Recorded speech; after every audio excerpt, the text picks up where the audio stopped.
بەڵێ بەناوی خوای بەخشندەی میهرەبان بەناوی گەلی کوردستان دانیشتنی ژمارە 13 ئاسایی خولی پاییزە لە ساڵی چوارەمی خولی پێنجەمی پەرلەمانی کوردستان دەست پێکەی داوا لە بەڕێز سکرتێری پەرلەمانەکەم پوختەی کۆنووسی کۆبوونەوەی پێشوو لەگەڵ بەرنامەی کار بخوێنێتەوە پێش ئەوە ئەمەیە ڕوونکردنەوەیەک بدەم بە ڕای گشتی بە ئەو بەڕێزانەی کە بایکۆتیان کردووە تەنها ئەمڕۆ وەکو مراعاتێک بۆ دوێنێ ناوی ئامادە نەبووان ناخێنرێتەوە لە ئەمڕۆوە هەموو ئەو بەڕێزانەی بە ناوی بایکۆت نایەنە هۆڵی دانیشتنی پەرلەمان بە واضحی و بەڕوونی مادەی 22 و 23یان لەسەر جێبەجێیەکەین کە دەڵێ لە ناو هۆڵ واتە ئەوەی دوێنێ بەڕێزان کاکسیروان و کاکمەم پەرلەمانتارانی ئازیز ڕایان گەیاند تەنها ئەوە بایکۆتە و تەنها ئەوە بە ئامادە نەبوو ژمارەکرێ و بۆ دڵنیایی هەمولایەک ئەتوانن بڕۆنەوە بۆ پرۆتۆکۆڵی پەسەندکردنی هەردوو مادەکانی 22 و 23 کە لە کتێبخانەی پەرلەمانی کوردستان هەن و ئەتوانن بگەڕێنەوە بۆ کۆپی عەرەبی پەیڕەوی ناوخۆ ئیعلانکردن و ڕاگەیاندنی بایکۆت سەبارەت بە بابەتێکی دیاریکراو دەبێ لە ناو هۆڵی پەرلەمان ئەندامانی بەڕێزی پەرلەمانی کوردستان ناتوانن بە نووسراو یان لە ڕێگەی دەستگاکانی ڕاگەیاندنەوە بایکۆتکردنی دانیشتنەکانی پەرلەمان ڕابگێنن و نیازی ئەویان هەبێ لە مادەی 23 سوودمەند بن بە هەموو لایەکی ڕاگەێنین تەنها ئەمڕۆ ئامادە نەبوون ناخێنینەوە بۆیە بەڕێزیان تەنها کۆنووس و پوختەی کۆنووس و بەرنامەی کارە خوێنێتەوە فەرموو بەڕێز سەرۆکی پەرلەمان بەرنامەی کار بە پێی حکمی مادەی 5 بڕگەی یەکەم لە مادەی 16 بڕگەی سەیەم لە مادەی 18 بڕگەکانی یەکەم و دووەم و سەیەم و چوارەم و پێنجەم لە مادەی 20 مادەکانی 47 و 48 بڕگەی یەکەم لە مادەی 52 مادەکان 54 و 55 و 56 لە پەیڕەوی ناوخۆی پەرلەمانی کوردستان دەستەی سەرۆکایەتی پەرلەمان بریاریدە بەرنامەی کاری دانیشتنی ژمارە 13 ئاسایی خولی پاییزەی ساڵی چوارەم لە خولی پێنجەمی هەڵبژاردننی پەرلەمان لە کاتژمێردەی بەیانی ڕۆژی چوارشەمە ڕێکەوتی 16 2020 بەم شێوەیە بێت یەکەم خوێندنەوەی دووەم بۆ ئەم پێشنیازە پرۆژەی یاسانەی خوارەوە بە پێی حکمی مادەکان 1970 لە پەیڕەوی ناوخۆی پەرلەمانی کوردستان یەک پێشنیاز یاسای بەرکارکردنی یاسای فدرالی واژوی ئەلکترۆنی مامەڵەی ئەلکترۆنیەکان ژمارە 78 ساڵی 2012 دوو پرۆژە یاسای هەمواری پیادەکردنی یاسای بەڕێوەبردننی ئەوقاف ژمارە 64 ساڵی 1966 هەموارکراو لە هەرێمی کوردستان سێ پرۆژە یاسای هەمواری یەکەمی یاسای ئەنجومەنی شورای هەرێمی کوردستان عێراق ژمارە 14 ساڵی 2008 دووەم دەنگدان لەسەر داواکاری دەست لە کار کێشانەوەی ئەندام پەرلەمانی بەڕێز شایان کاکە ساڵح محەممەد لە ئەندامێتی پەرلەمان بە پێی حکمی خاڵی 1-2 لە بڕگەی دووەمی مادەی 25 لە پەیڕەوی ناوخۆی پەرلەمانی کوردستان پوختەی دانیشتنی ژمارە 12 ئاسایی بە پێی حکمی بڕگەی دووەمی مادەی 252 لە پەیڕەوی ناوخۆی پەرلەمانی کوردستان پوختەی دانیشتنی ژمارە 12 ئاسایی خولی پاییزەی ساڵی چوارەم لە خولی پێنجەمی هەڵبژاردننی پەرلەمان لە کاتژمێردەی بەیانی ڕۆژی سێشەمە ڕێکەوتی 15 بەم شێوەیە خوارەوە بوو یەکەم دەستپێکردنی دانیشتن لەلایەن بەڕێز سەرۆکی پەرلەمان دووەم خوێندنەوەی بەرنامەی کار پوختەی دانیشتنی ناوی ئەندامان ئامادە نەبوون بە مۆڵەت و بێمۆڵەت لەلایەن بەڕێز سکرتێری پەرلەمان سەیەم دەستپێکردنی بڕگەکانی بەرنامەی کار لەلایەن بەڕێز سەرۆکی پەرلەمان چوارەم خوێندنەوەی یەکەم بۆ پرۆژە یاسای بەرکارکردنی هەمواری پیادەکردنی یاسای گەرنتیە کشتتوکاری عێراقی ژمارە 76 ساڵی 2012 هەموارکراو لە هەرێمی کوردستان پێنجەم دەنگدان لەسەر پرۆژە یاسای پەروەردە و فێرکار لە هەرێمی کوردستان شەشەم خوێندنەوەی دووەم بۆ پێشنیاز یاسای پاراستنی ئاژەڵان لە هەرێمی کوردستان حوتەم دواخستنی خاڵی 234 بڕگەی سەیەمی بەرنامەی کار هەشتم کۆتایی هاتنی دانیشتن لەلایەن بەڕێز جێگەری و سەرۆکی پەرلەمان زۆر سپاس ئەندامانی بەڕێزی پەرلەمان لەبەرەوەی نسابمان هەیە ئێستا داواتان لێ کەم هەر ئەندامێکی بەڕێزی پەرلەمان پێویستمان بە دەنگدان هەیە لەگەڵ ئەوەیە بڕگەی دووەمی بەرنامەی کار بکرێتە بڕگەی یەکەم با بفەرمێ دەست بەرزکاتەوە هەر ئەندامێک لەگەڵەوەیە بڕگەی دووەم بکرێت بە بڕگەی یەکەم دەست بەرزکاتەوە دکتۆرەشان خۆی لێرەیە داواتان لێکە بەڕێزان یارمەتی فراکسیۆنی گۆڕان بدەن داواتان لێکەم یارمەتی فراکسیۆنی گۆڕان بدەن لەوەیە داواتان لێکەم بەڕێزان زۆر سپاس بەڵێ دەسەڵات نیە دکتۆرە دەست بە جێبەجێکردنی بڕگەی یەکەمی بەرنامەی کارەکەی. بەڵێ بەڕێزان لیژنەی یاسایی بابێنە سەر منەسەکە. بەڵێ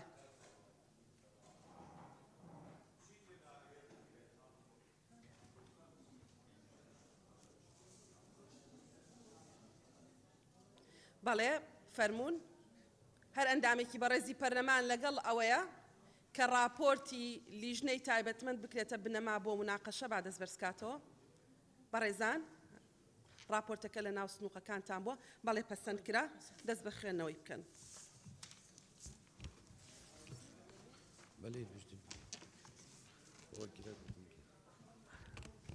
برای سەرۆکی پەرلەمان بۆ سەرۆکاتی پەرلەمانی کوردستان بابەت راپۆرتی لیژنەی کاروباری یاسایی لیژنەی کاروباری یاسایی ڕۆژی چوارشەمە ڕێکەوتی 8/6/2022 کاتژمێردەی بەیانی کوبنەوە خۆی ئەنجامدا بە مەبەستی پێداچوونەوە و داڕشتنی یاسایی و دڵنیابوون لە دژنەبوونی دەقەکان لەگەڵ دەستور و یاسا کارپێکراوەکان بە پێی حکومەکانی مادەی 85 بەرگەکانی یەکەم و سێەم لە پەیڕەوی ناوخۆی پەرلەمان بۆ خوێندنەوەی دوام سەبارەت بە بەرکارکردنی یاسایی فیدرالی واژووی ئەلکترۆنی و مامەڵە ئەلکترۆنیەکان ژمارە 78 ساڵی 2012 لە هەرێمی کوردستان داش عێراق لیژنەی یاسایی ئەم داڕشتنەوەی خوارەوەی پێ پەسەندە. یاسایی بەرکارکردن و هەمواری پیادەکردنی یاسایی واژووی ئەلکترۆنی و مامەڵە ئەلکترۆنیەکان ژمارە 78 ساڵی 2012 لە هەرێمی کوردستان داش عێراق. بەڵێ بەخێراتنی بەڕێز وەزیری هەرێم بۆ کاروباری پەرلەمان دکتۆرە ڤاڵاکەی ناونیشان کێ قسەی لەسەری هەیە ئەندامانی بەڕێز کاک شێخ زاهیر دکتۆر محێدین. کاک شێخ زاهیر فەرموو. بەڕێز سەرۆکی پەرلەمان ئەوە پێشنیازە یاسایە لێرە نووسرا یاسای بەرکارکردن پێشنیار دەکەم پێشنیازەکە لۆ زیاد بکرێت. زۆر سپاس. بەڵێ زۆر پێشنیازە زۆر سپاس. بەڵێ دکتۆر محێدین. بەڕێز سەرۆکی پەرلەمان هەر لە راپۆرتی لیژنەی تایبەتمەند نووسرایە بەرکارکردنی یاسای فیدرالی واژووی ئەلکترۆنی و مامەڵە ئەلکترۆنیەکان لێرە فیدرالیەکە لاچوە پێم وایە دەبێت فیدرالیەکە لە ناونیشانەکە دابنێتەوە پەسەندترە. زۆر سپاس. بەڵێ زۆر سپاس. بەڕێزان لە لیژنەی پەروەردە داواکاریەکە کاک سەروان هێناوێتی 50 خوێندکاری 57 خوێندکاری کۆلێژی پزیشکی لە زانکۆی ئەهواز دیارە مشکلەیەکیان هەیە کە حەسر کراون لە شوێنێک داواتان لێکەم بە دوواداچوون بکەن بە زووترین کات لە ڕێگەی نوێنەری حکوومەتی هەرێمی کوردستان لە ئێران. بەڵێ مادەی یەک بخوێنەوە.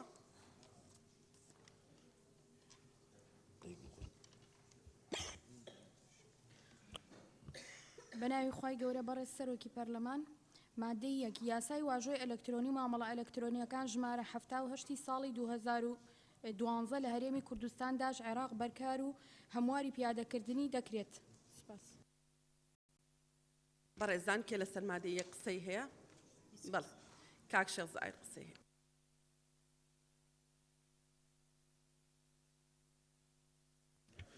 بەڕێز سەرۆکی پەرلەمان یاسای واژووی ئەلکترۆنی مامەلە ئەلکترۆنیەکان ژمارە 78 ساڵی 2012 پێم باشە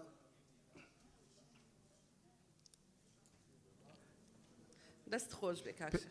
پێم باشە بەرکارەکە بێتە 2012 لەبەر ئەوەی لە ڕووی سیاغا واڕێکترە. زۆر سپاس. دەست خۆش بێ. مادەی دوو بەڕێزان.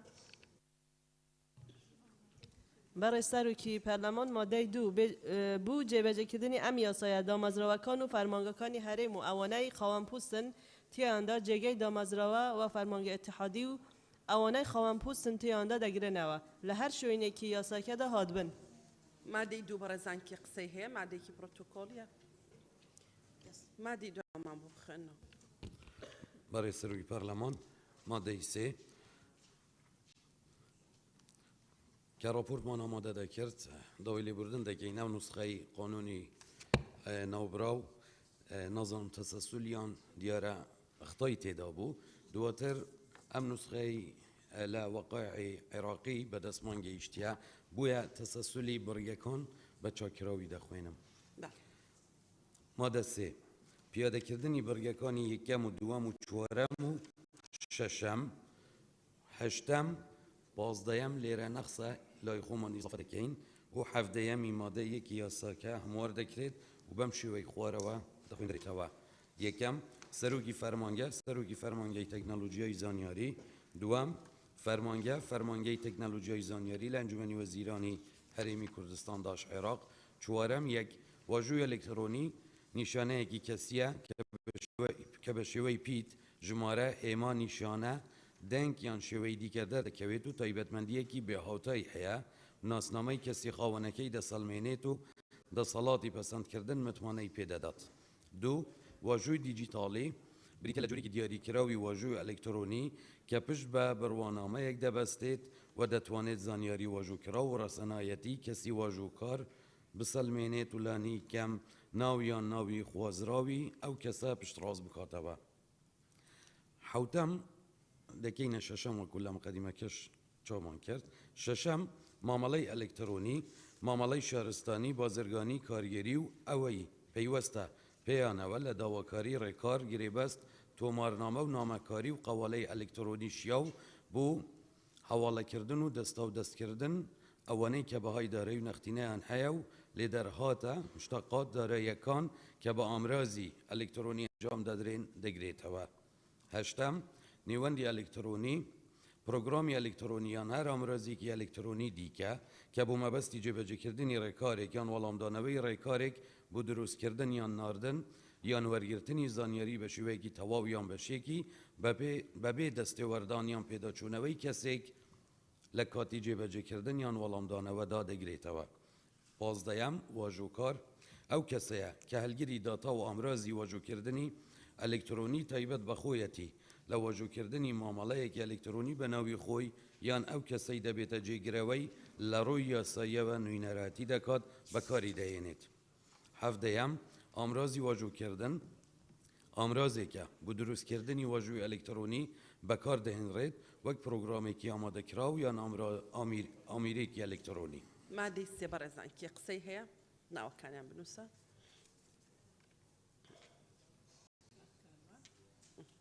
دکتۆر محەدی ڕۆژان خان نووسی کاک شێخ زاهیر ناوەکانە خوێنمەوە بەڕێزان.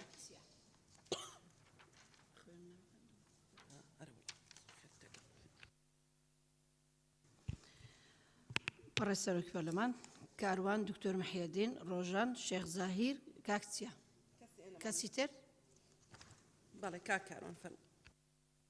بەناوی خدای گەورە میهرەبان بەڕێز سەرۆکی پەرلەمان طبعا مادەی سێ ئەمە ڕۆحی یاساکەیە بۆ پێی کە تعریفاتەکانی تێدا و لێرە پێمان دەڵێ کەم یاسا بەرەو شوێمان دەبات.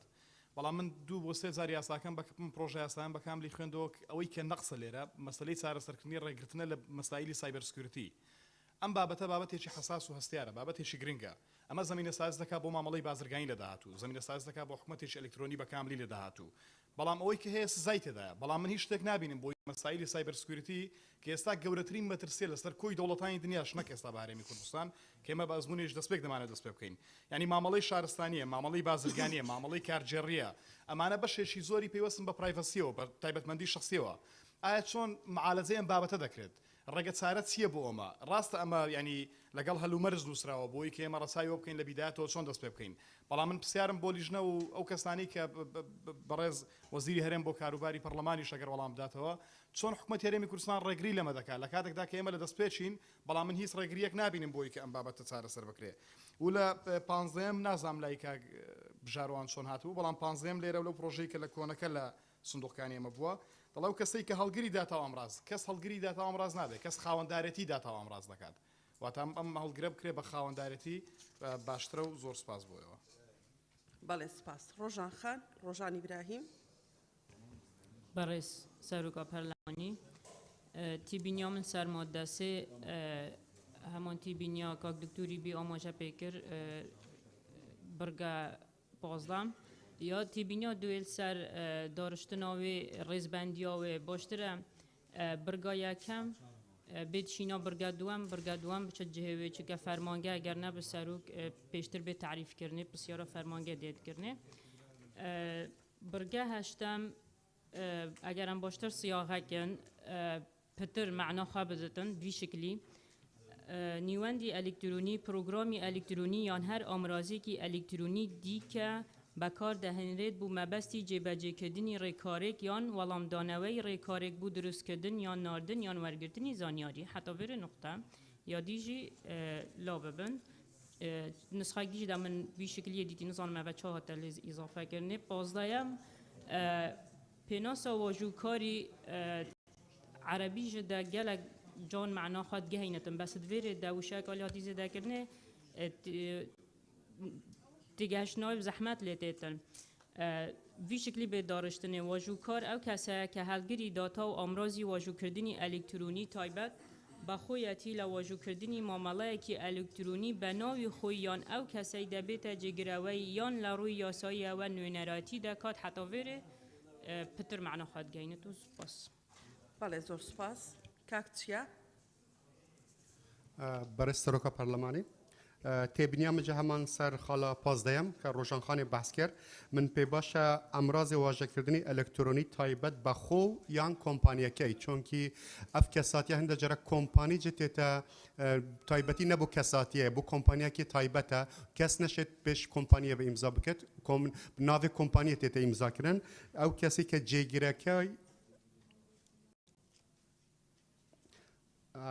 من پێ باشە تەنها بۆ کەساتی و کۆمپانی و جێگیرەکە وەگەر لەوێ زێدە بێت و کۆمپانی جی لێ زێدە بکرێت و زۆر سپاس. بەڵێ سپاس کاک چییە؟ کاک شێخ زاهر. بەڕێز سەرۆکی پەرلەمان مادە سێ چوارەم خاڵی یەک واژووی ئەلکترۆنی پێناسە کرایان پێم باشە پێناسەکەی بەم شێوەی دابڕێژێتەوە واژووی ئەلکترۆنی ئەو واژوەیە کە پێک دێت لە پیت یان ژمارە یان نیشانە یان دەنگ بە شێوەیەکی ئەلکترۆنی کە بە شێوەی پاشکۆ یان گرێدرا و بە نامەیەکی ئەلکترۆنی و خاڵی پازدەیەم کە لەوەی لەلایمێ پازدەم واژووکار ئەو کەسەیە لێرە وشەی کەسەکە بە مطلقی هاتووە ئایا کەسی سروشتی و معنەویش دەگرێتەوە یان نا کەواتە پێویستە دیاری بکرێت کە واژۆکار کەسی سروشتی یان معنەوی. زۆر سپاس. بەڵێ زۆر سپاس. دکتۆر محەیدی. بەڕێز سەرۆکی پەرلەمان لە خودی یاسا عراقیەکەیدا ئەو دەسەڵاتە دراوەتە وەزارەتی گواستنەوە و گەیاندن. من لە ئەهمیەت و گرنگی فەرمانگەی تەکنۆلۆژیا زانیاری هەرێمی کوردستان کەم ناکەمەوە بەڵام ئەو ئەرکێکی قورسە پێویستی بە کەسانی تەکنیکار و ئەوانەی کە لەو بوارە کار دەکەن پێم وایە ئەو فەرمانگەی ئێمە تا ئێستاکە ئەو هەموو کەسانەی لەلانیە بۆیە من پێشنیاری ئەوە دەکەم وەکو یاسا عراقیەکە ئەو بابەتە بگەڕێتەوە بۆ وەزارەتی گواستنەوە و گەیاندنی هەرێمی کوردستان حکوومەتی هەرێمی کوردستان و پێم وایە هەم توانای مرۆیی هەم توانای شارەزایی هەم تەکنیکاری باش لە وەزارەتە هەبی ئەوە یەک. دووەمیان هاوڕام لەگەر هاوپیشەکەم کاکاروان کە ئەو بابەتە بواری زۆر گەورە دەگرێتەوە هەم لە بواری کارژێڕی پەیوەندی کاردا بازرگانیدا بۆیە پێویستی بە کۆمەڵێک بابەتی گەورە هەیە بۆیە من لە تەک ئەوەشدا کە لە بۆیە تاکید دەکەمەوە کە فەرمانگەی زۆرزانی بکرێتە وەزارەتی گواستنەوە و گەیاندن ئەوەی تریان خاڵی بڕگەی چوارەمە کە واژووی ئەلکترۆنی باسکەوە دەنووسانی شەیەکی کەشیە بە شێوەی پیت بکرێتە پیتەکان ژمارە بکرێتە ژمارەکان هێما بکرێتە هێماکان نیشانە بکرێتە نیشانەکان دەنگ بکرێتە دەنگەکان. لە حوتەمدا بڕگەی حوتەم نووسرا مامەڵەی ئەلکترۆنی خۆی مامەڵە ئەلکترۆنیەکانە المعاملات الئەلکترۆنیە و زۆر سپاس بۆ ئێوەش. بەڵێ زۆر سپاس خەلیجە. وەڵا ئەگەر بەڵێ فەرموو. نانە تەواوتەوە. بەڵێ خەلیجە خان سپاس کاکتۆرجە. بەڕێز سەرۆکی پەرلەمان لە برگەی حەفتەم کە ئێستا دوایە ڕوونکردنەوەیکە کە بژار واسی کرد بوویتە شەشەم مامەلای ئەلکترۆنی پێم وایە ئەگەر وشەیەکی تری زیاد بکرێت مامەلای شارستانی بازرگانی کارگەری و دارایی گشتی پێشنیاز دەکەم وشەی دارایی گشتیش لەو ورگەیە زیاد بکرێت. سپاس. بەڵێ زۆر سپاس. مادەی دوای ئەوە بۆ بخوێنەوە. بەڵێ بەڕێز سەرۆکی پەرلەمان مادەی 4 بڕگەیەک بە زنجیرەی سێم بۆ مادەی 3 زیاد دەکرێت بەم شێوە خوارە دەخوێنرێتەوە. سێم ئێک دەکرێت تەنها داواکاری پەرا و بەڵگەنامە پێویستەکانی بۆ مامەلە لە خاڵەکانی ئەلیف و با و جیم و دال واو ئەم مادانە هاتوونە ئەوەندە لەگەڵ سروشتی یاساکەدا دەگونجێت بوو مەبەستی ئاسانکاری و جێبەجێکردنیان بە شێوازی ئەلکترۆنی و پێشکەشی لایەنە فەرمی پەیوەندیدار بکرێن. دوو دەکرێت ڕێشوێنەکانی دادگا و پێڕاگەیاندنی دادواری و پێڕاگەیاندنی ئامادەبوون فەرمانەکانی پشکنینی فەرمانگەکانی دەستگیرکردن و حکومەکانی دادواریەکان ئەوەندە لەگەڵ سروشتی یاسادا بگونجێت و داوای دابینکردنی پێدەویستەکانی یاسایی و هونەری و تەکنیکیەکان و ڕاهێنانی دادواران فەرمانبەرانی پەیوەندیدار. بەڵێ بەڕێزە دکتۆر محێدین و کاکارۆ بەڕێز سەرۆکی پەرلەمان مادەی 4 لە بڕگەی 2 نووسرا دەکرێت ڕێژوێنەکانی دادگا پێڕاگەیاندنی دادوەریەکان خۆی بکرێتە پێڕاگەیاندنە دادگاییەکان دادوەریەکانی خۆی دادگایەکانە قەزائیە و لە هەمان ئەوەشدا حکومە دادوەریەکان بکرێتە حکومە دادگایەکان و زۆر سپاس. بەڵێ سپاس کاکارۆن کرد. جەنابی سەرۆکی پەرلەمان وەڵام من لەسەر مادەی 4 لە خاڵەکانی یەکەم و دووەم لە پێشتری سەنیە پرۆژە یاسایەکمانەوە منم قسەم دووبارە کردەسەر دووبارە دەکەمەوە بەڕێز سەرۆکی پەرلەمان ئەمە یاسا بۆ ڕۆژێک دەرناکەین یعنی دووبارە ئەم یاسایەک ئەم پرۆژەیە کە ئامادە کراوە وا حساب کراوە حسب ئیمکانیاتی ئێستا حکوومەتی هەرێمی کوردستان بەڵام ئەمە لە ئاساسدا بۆ ئەوەیە کە ئێمە لە داهاتوودا بینایی حکوومەتێکی ئەلکترۆنی لەسەر بکەین لێرە کە سەیری بڕگەکە بکەین یعنی خاڵی یەکەم و دووەم دەڵێت دەکرێت ئەمە شتێکی اختیاریە ئایا حکوومەت بەڕاستی نیەتیەوەیە کە ئەمە شتێک بێت و بڵێن حکوومەتی هەرێمی کوردستان دەستی بۆ حکوومەت ئەلکترۆنی بکەوە یانیش بیکەین بە پێویستە بەڵام پێویستە بە جوێرەی چی بە جوێرەی ئێستای ئیمکانیاتی حکوومەتی هەرێمی کوردستان چونکە ئەمە لە دواتر معالەجەکراوە بۆی کە پێڕاوێک دەربکرێت حکوومەتی هەرێمی کوردستان چۆن بکە ئەمە یەکەم بۆیە ئەمە بگۆڕدرێت دووەم پرسیارێکم هەیە من بەڕاستی پرسیارەکەم هەیە کە ئایا ئامادەکاری کراوە لە وەزارەتەکانی حکوومەتی هەرێمی کوردستان کە لە ڕێگەی ئیمێڵێکەوە بنمونە مامەڵەکان وەربگرن منێک کە هاوڵاتی بەیانی بڕۆم بۆ شوێنێک بڕۆم بۆ وەزارەتێک لە برەوەی کە خۆم بڕۆم ئیمێڵێک بنێرم تەواوی معاملاتەکانی خۆم نووسکەمە چێشێ ڕۆتیناتکەین بە باسی لێوە دەکەین بەردەوامی ئایا ئامادەکاری کراوە لە حکوومەتی هەرێمی کوردستان لە وەزارەتەکان خۆی تابێ بەسەر خەڵدا بیچەسپێنێت زۆر سپاس. بەڵێ بەڕێزان خۆی زۆر سپاس کاکارۆن ئەم مادەی 4 ڕۆحی قانونەکەیە ئەم بڕگە سێمە بۆچی زیادکراوە چکە لە ئەسڵی مادەکەیە هەندێک معاملات هەن ئەستن بەدەرکراون لەوەی کە بە واژۆی ئەلکترۆنی تەمشیە بن و جێبەجێ ببن معاملاتەکانیش معاملاتی هەستیار و گرنگن پەیوەندیان بە ئەحوالی شخصی هەیە پەیوەندیان بە تاپۆکردن هەیە پەیوەندیان بە هەندێک معاملاتەوەیە لە ئەسڵا قانون شکلیەتێکی دیاریکراوی بۆ داناون واتە بۆ نمونە دوو کەس کە زەواجەکەن هەموو معاملاتەکانیشیان بە ئەلکترۆنی بڕوە ئەبێ هەمویان هەردوو کەسەکە و شایەتەکان و ئەگەر تەمەنی زەواجی تەواو نەکرد بوو بۆ نمونە 16 ساڵ بوو لە حاڵەتی زەرورە بێ بە خێوکارەکەشی یان وەلی ئەمرەکەشی بچێتە بەردەمی دادگا بۆیە حەسر حیمایە وەکو حیمایە بۆ پاراستنی ئەم پرۆسەسە لە ناو کۆمەڵگەی ئێمە ئەڵێ دەکرێت بەس پەڕاوەکان تەقدیم بکەین واتە بە نمونەی هێنینەوە ئەگەر دوو کەس هاوسەرگیریەکەن ئەکرێت داواکاریەکە بە شێوازی ئەلکترۆنی پێشکەش بکەن ئەکرێت دادگا ئەو نووسراوی ئەیانداتێ بۆ دائیرەی نفوس و دایانداتێ بۆ تەندروستی بە ئەلکترۆنی بگاتە دەستیان ئەکرێ بە ئەلکترۆنیش داخلی بەرنامەجەکەیکەن بەڵام ئیقرارکردنی ئەوەی کە ڕەزامەندە بەوەی زەواج بکە ئەبێ بچێتە بەردەمی حاکم بەڕێزان باوەڕکەنەوە تەنها بۆ حیمایە ئەوەی دووەم کە ئەویش دەکرێتە و ئێمە قسەمان لەگەڵ ئەنجومەنی دادوەری کرد و نووسراومان بۆ ناردوون پەیوەستە بە تەبلیغاتی قەزایی پەیوەستە بە ئیجراعاتێکی زۆری دادگاکان ئەم پرۆسەیە پێویستی بە گۆڕینی هەندێک لە یاساکان هەیە بە تایبەتی قانونی مرافعات و قانونی ئیسبات و قانونی ئوسولی محاکەمات لەبەرەوە ئەمەش حەسر کراوە بەو حاڵەتەی کە پێداویستیە یان زەمینە یاسایی و تەکنیکەکانی تەواوە کرێ ئەمە بۆ ئامادەکاریە وەک لەوەی فەرزکردن بێ لەبەرەوە دڵنیابن بۆ حیمایەتکردنی کەسەکانە لە ناو ئەم پرۆسەیە بۆیە بەو شێوەیە هاتووە مادەی 5مان بۆ بخوێنەوە بەڕێز سەرۆکی پەرلەمان مادە 5 پیادەکردنی مادەی 28 یاساکە هەموار دەکرێت بەم شێوەیە دەخوێنرێتەوە ئەنجومەنی وەزیران پەیڕەوێک بۆ ئاسان جێبەجێکردنی حکومەکانی ئەم یاسایە دەردەکات مادەی 5 بەڕێزان کێ قسەی هەیە یاخ شێخ زاهیر بەڵێ کاک شێخ بەڕێز سەرۆکی پەرلەمان من پێشنیار دەکەم ئەو مادەیە لا ببرێت لەبەر ئەوەی هەبوون و نەبوونی وەکو یەک وایە خۆ ئەرچی ئەنجومەنی وەزیرانە پەیڕەو دەربکاتن چ ئەوە هەیە پێویست دەکات لێرە هەبی زۆر سوپاس بەڵێ سوپاس کاک گۆران فەرموو بەڕێز سەرۆکی پەرلەمان ئێمە پێمان باشە دوو خاڵی بۆ زیاد بکەین بۆ مادەی 5 کە دوو خاڵەکە بریتیە خاڵی یەکەم ئەگەر شوناسی خاوەن ئیمزا بەڕوونی دیار بوو یان دەستنیشانکردنی ئەستەم نەبوو. خاڵی دووهەم ئەگەر واژۆ ئەلکترۆنیەکە پەیوەست کرا بە تۆمارێکی ئەلکترۆنی بە جۆرێک ڕێگا بە هیچ گۆڕانکاری و هەموارێک نەدا لە ناو تۆمارەکە. زۆر سپاس.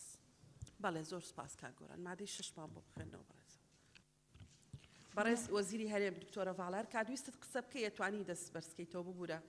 بەڵێ بەناوی خوای گەورە بەڕێز سەرۆکی پەرلەمان مادەی 6 پیادەکردنی مادەی 29 یاساکە ڕادەگیرێت و بەم شێوەیە خوارەوە دەخوێنرێتەوە. یەکەم مەرج و ڕێکاری پەیوەندیدار بە مۆری ئەلکترۆنی و دیجیتاڵی هاوڵاتیان و سیفەتی فەرمی قەواڵە ئەلکترۆنیەکان بە پەیڕەو دیاری دەکرێت. دووەم ئەو ڕێکارانەی پەیوەستن بە دروستکردنی نووسرا و سپاردن پارێزگاریکردن کۆپیکردن و بەکارهێنانی واژۆی ئەلکترۆنی لە سەریان بە جۆرێک پاراستنی نهێنی زانیاریەکان و سەلامەتیان مسۆگەر بکات بە پەیڕەو دیاری دەکرێت. سێم لایەنە فەرمیەکان دەتوانن بە ڕێگەی ئەلکترۆنی ئەم ئەرکانەی خوارەوە جێبەجێ بکەن. یەک دروستکردنی قەواڵە قبولکردن سپاردن پێشکەشکردن و پارێزگاری لێکردنیان. دوو پێدانی مۆڵەت ڕێگەپێدان ڕەزامەندی یا دەرکردنی بڕیار. سێ قبولکردنی پارەدانیان وەرگرتنی ڕەسم. چوار خستنە ڕووی تەندەری حکومی بۆ شێوەی کە لەگەڵ حکمی یاسا بەرکارەکان لەم بوارەدا دەگونجێت. چوارەم جگە لەو حاڵەتانی بە یاسا ڕێپێدراوە لایەنی حکومی و ناحکومی پەیوەندیدار و ئەوانەی کاری تێدا دەکەن و ئەوانەی بە حکمی ئەرکەکانیان دەڕواننە زانیاری و داتای کەسی ئەو کەسانی لە سیستەمی ئەلکترۆنیدا مامەڵە دەکەن ناتوانن زانیاریەکان ئاشکرا بکەن تەنها بە ڕەزامەندی خاوەنەکەی یان ئەوەی نوێنەرایەتی دەکاتیان بە بڕیارێکی دادگانە بێت. هەروەها ناتوانن بەناڕەوا بەکاریان بهێنن. سوپاس. بەڕێزان کێ لەسەر ئەو مادەیە مادەی 6 قسەی هەیە ناوەکان بنووسە ڕۆژان خان و کاکاروان. ڕۆژان خان فەرموو.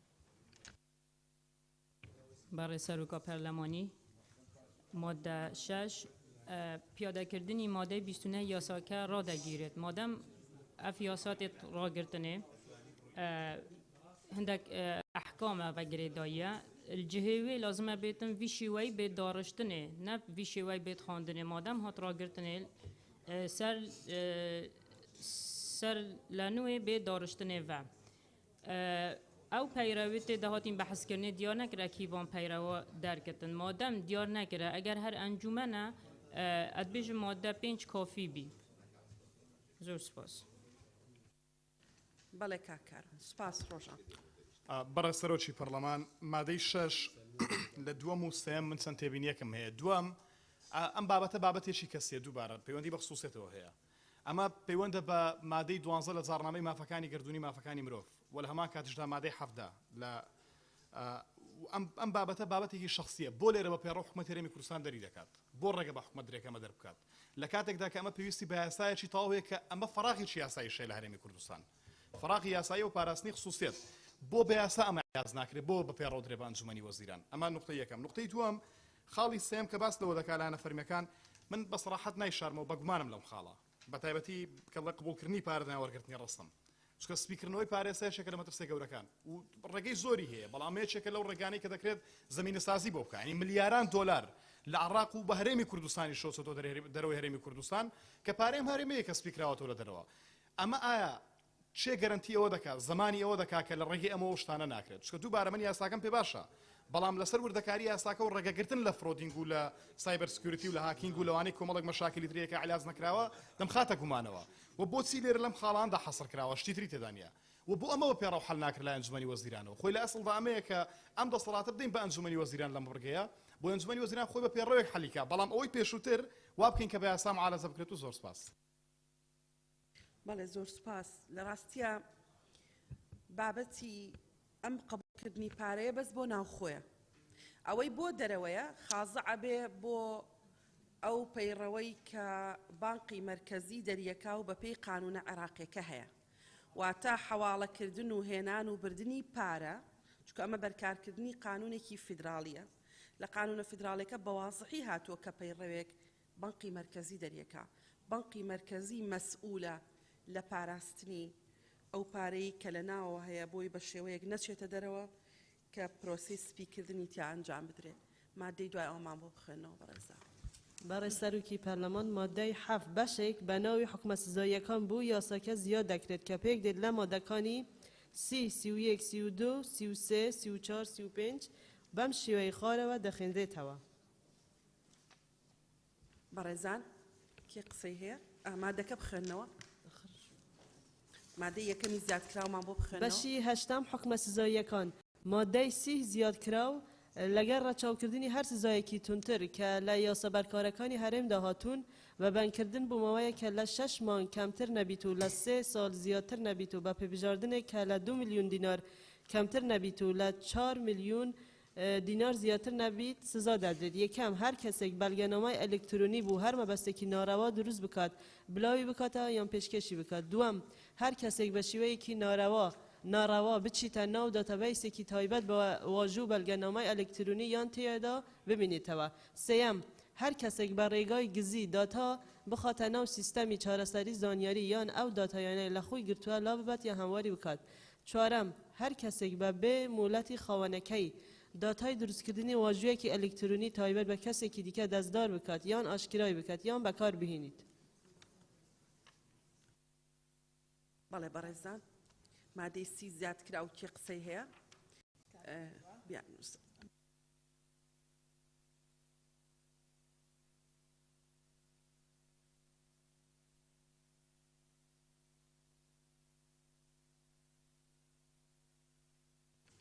بەڕێزان حکمت لە زیادکردنی ئەم مادە سزایانە ئەوە یەکەم قانونە لە عێراقا لە ساڵی 2012 دەرچووە و ئەو ظروفەی ئەوساوە ئەوەی لەو کاتەیە متەوەقع بوو پێشبینی کراو بووە لەناو ئەم پرۆسەیە بکرێ ڕەنگە جیاواز بێت لەوەی کە لە ساڵی 2022 پێشبینی کراوە بۆیە مادە سزایەکان مادە گرنگانن کە دەتوانن وا بکەن پرۆسەی تەوقیعی ئەلکترۆنی و مامەڵە ئەلکترۆنیەکان تا ڕادەیەکی باش مەحمی و پارێزراو بێت ئەو بەڕێزانە ناویان نووسە کاک کاروان گولستان سعید کاک جەمال سەوسن خان کاک جەلال کاک چیا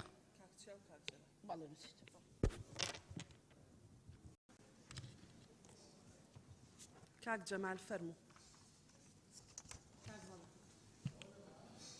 بەڕێز سەرۆکی پەرلەمان بەشی هەشتم حکومە سزاییەکان مادەی 30 زیادکراو دیارە لە حکومە سزاییەکانی مادەی 30 زیادکراو حکومەکانی بەندکردنی لە 6 مانگ کەمتر نەبێ و لە 3 ساڵ زیاتر نەبێ پێبژاردنەکەش 2 میلیۆن کەمتر نەبێ و لە 4 میلیۆنی زیاتر نەبێ دیارە من ئەو سزایانم پێکەمە لەبەرەوەی ئەو مامەلە ئەلکترۆنیانەی کە تەزویر یان مامەڵەی خراپی پێوە دەکرێت دەستە چوارچێوەی دزی و خیانەت پێم باشە 6 مانگەکە بکرێتە سارێک 3 ساڵەکەی بەندکردنیش لە 5 ساڵ زیاتر نەبێ سزایەکەش 5 میلیۆن کەمتر نەبێ دەتوانرا مادەی 31 32 کە زۆر لە یەک نزیکن دەتوانرا لە یەک مادە جێیان بکرێتەوە و هەروە مادەکانی 33 و 4 و 5 زۆر سپاس بەڵێ زۆر سپاس کاک بەڵێ بەڕێز سەرۆکی پەرلەمان قسەکانم لەلایەن کاک جەمالەوە کرا زۆر سپاس سەوسن خان بەڕێز سەرۆکی پەرلەمان من تێبینیم لەسەر مادەی هەفتەم بڕگەی کۆتایی هەیە کە دەڵێ بەم شێوەیە خوارەوە دەخوێنرێتەوە ئەوەشی بۆ زیاد بکرێ و جێبەجێ دەکرێت یان کاری پێ دەکرێت و هەروە سەبارەت بە سزاکان من پشگیری کاک جەمال دەکەم کە زیاد بکرێت سزاکان و هەروەها ئەوەی کە لە بڕگەکانی یەکەم و دووەم و سێم و چوارەم دەڵێ هەر کەسێک ئەم هەر کەسێک کێ ئایا هاوڵاتیە فەرمانبەری حکوومەتە ئایا پێویست نییە ئاماژەی پێ بکرێت بۆیە ئەگەر ڕوونکردنەوەیەک بدرێت لەسەر و هەر کەسێک سپاسان دەکەین بەڵێ زۆر سپاس کاک جەلال سپاس بەڕێز سەرۆکی پەرلەمانیش پشتگیری قسەکانی کاک جەمال و کاک بەڵێن و سەوسن خان دەکەم ئەوی تریش گرنگ ئەوەیە لە دادگاکان یاساکە بە وەک خۆی جێبەجێ بکرێن یعنی دادگاکان پاڵپشتی سەرەکی بن چونکە زۆر جار ئەمە دەبینی بەڕاستی وەکو پێویست لە دادگاکان یاساکە جێبەجێ ناکرێت یاخود زۆر جار مەحسوبێت و منسوبێت و خزمێنە ئەگەر ئەوە جێبەجێ بکرێ دادگا بەڕاستی ڕۆڵی خۆی ببینی یاسەکە زۆر پێوز و کارێکی پیرۆزە زۆر سپاس. بەڵێ زۆر سپاس کاک چیە؟ برای سروکا پارلمانی تبینیه که اف ماده همو جلای خدیجه خانه و نه هات خواندن دولا پر ما بیون اف ماده هفته پیتیوی حتی ماده هشته هات بیا خواندن دولا پر شلای خدیجه خانه و نه هات بیا خواندنه چونکه حتی ماده 35 پیتیوی هات بیا خواندن جه خلاصه بشبرهن دیجه دولا پر نخواندن بابت دیجه کر از ده تبینی خوا کاگ پشتوانیا کاگ جمالی کم که سزا بو ساله که بو 5 ساله بهت زیاده کردن هیوی دارم خدیجه خان خالدی جی بخوینید حتی ماده 8 زور سپاس بەڕێزان خەدیجە خان بۆیە نەخوێندەوە ئێستا مادە حوت مادەیەکە لە تعدیلەکە بەڵام ئەوانی تر هەمووی مادەی سربەخۆن یعنی ئەو مادە حوتە بەس بۆ دانراوە ڕێگە بە خۆمان بدەین تعدیلەکە بکەین باوەڕەکەم خوێندنەوەی هەرەمووی بەیەکەوە ڕەنگە تۆزێ پەرتمان کا بۆیە بەو شێوەیە ئاسانترە و عملی تریشە گوڵستان خان بەڕێ سەرۆکی پەرلەمان بۆ باشتر نووسینەوەی ئەم پێشنیا پرۆژە یاسایە هەندێک مادەمان داناوە ئێمە ئەگەر جەنابەت ڕێگە بەی بیخوێنمەوە ئیزافە بکرێت بە مادەی تر پێویستە پێش ئەمەی مادە حکومە وڵستان خان ڕێگە دەدەم کە هەموو مادەکان تەواو بوو پێش هۆیەکانی دەرچواندن عەرزی مادەکانت کە بەس بە ئەم تەسەلسولەمان لێ تێک نەچێ کاک کاروان بەسەر چاو گوڵستان خان بەرە سەرۆکی پەرلەمان وەڵام من هاوڕای کاکسیان ڕاستە لێرە مادەکان ڕێخستنەکەی دەبووە تۆزەکینتر بووە پێکەوە بخوێنچکەمەی مادەی سزاین بۆیە لەسەر و مادەیە شتێبین دەڵم بۆ هەم مادەکانی تر شیوادارم کە ڕەچاو بکرێت پێویست ناکات دووبارەکەینەوە ئەمانە ینی تاوانی گەورن تاوانی طبیعی نین تۆ کەسێک بێتە ناو مامەڵە ئەلکترۆنیەکەتەوە کەسێک پێی با بەداتا شخصەکانتەوە کەسێک بتوانێت واژۆی تۆ کە بۆ زۆر شتی گەورە بەکاردێنرێ ئەمە دووبارە تکایە با لە کۆنتێکستی گەورەترەوە سەیریکەین تەنها لەوە سەیری نەکەین کە ئەوە مامەڵەیەکی بەسیتە بۆ مامەڵەی بازرگانی گەورە سەیریکەین بۆ مامەڵەی دەوڵەتی بۆ گرێبەستی نێودەوڵەتی بۆ کۆمەڵێک شت لە بابەتانە سەیریکەین یعنی سزاکەی ئەمە 3 ساڵە ئەمە بەڕاستی ئەمە سزایەکی زۆر کەمە و زۆربەی یاساکان پەیوەست بە حکومەتی ئەلکترۆنی واژۆ ئەلکترۆنی لە دنیادا حکومەکان لە 10 ساڵ کەمتر نییە و هیوادارم لیژنەی قاضی خۆشیان دوای مڕازعەمە بکەنەوە پێداچوونەوەیش پێدا بکەن بۆ من پێشنیاز دەکەم کە ئەمە بکرێ هەر سزایەشتونتر هەیە ئەمە تەواوە شتێکی باشە و لە 10 ساڵ کەمتر نەبێ ئیتر لە 10 ساڵ کەمتر لە ساڵێک تا 10 ساڵ لە ڕۆژێک تا 10 ساڵ حەسە بەو تاوانی کە ئەنجام درێت و زۆر سپاس بەڵێ زۆر سپاس کاک کاروان مادەی دوای ئەومان بۆ بخوێنەوە بەڕێزان برای سەرۆکە پەرلەمانی مادەی 31 بەبندکردن بوو ماوەیەک کە لە 1 ساڵ زیاتر نەبێت و بە پێبژاردنێک کە لە 1 میلیۆن دینار کەمتر نەبێت و لە 3 میلیۆن دینار زیاتر نەبێت سزا دەدرێت یەکەم هەر کەسێک زانیاری نادروست بە مەبەستی وەرگرتنی ڕێگەپێدانی دەرکردنی بڕوانامەی پەسەندکردن و نوێکردنەوە و هەڵوەشاندنەوەیان پێشکەش بکات دووەم هەر کەسێک دامپێدانانی ناڕاست بدات بۆ وەرگرتنی بڕوانامەی پەسەندکردن سپاس بەڵێ زۆر سپاس ئەو بەڕێزانیانەوەی قسە بکەن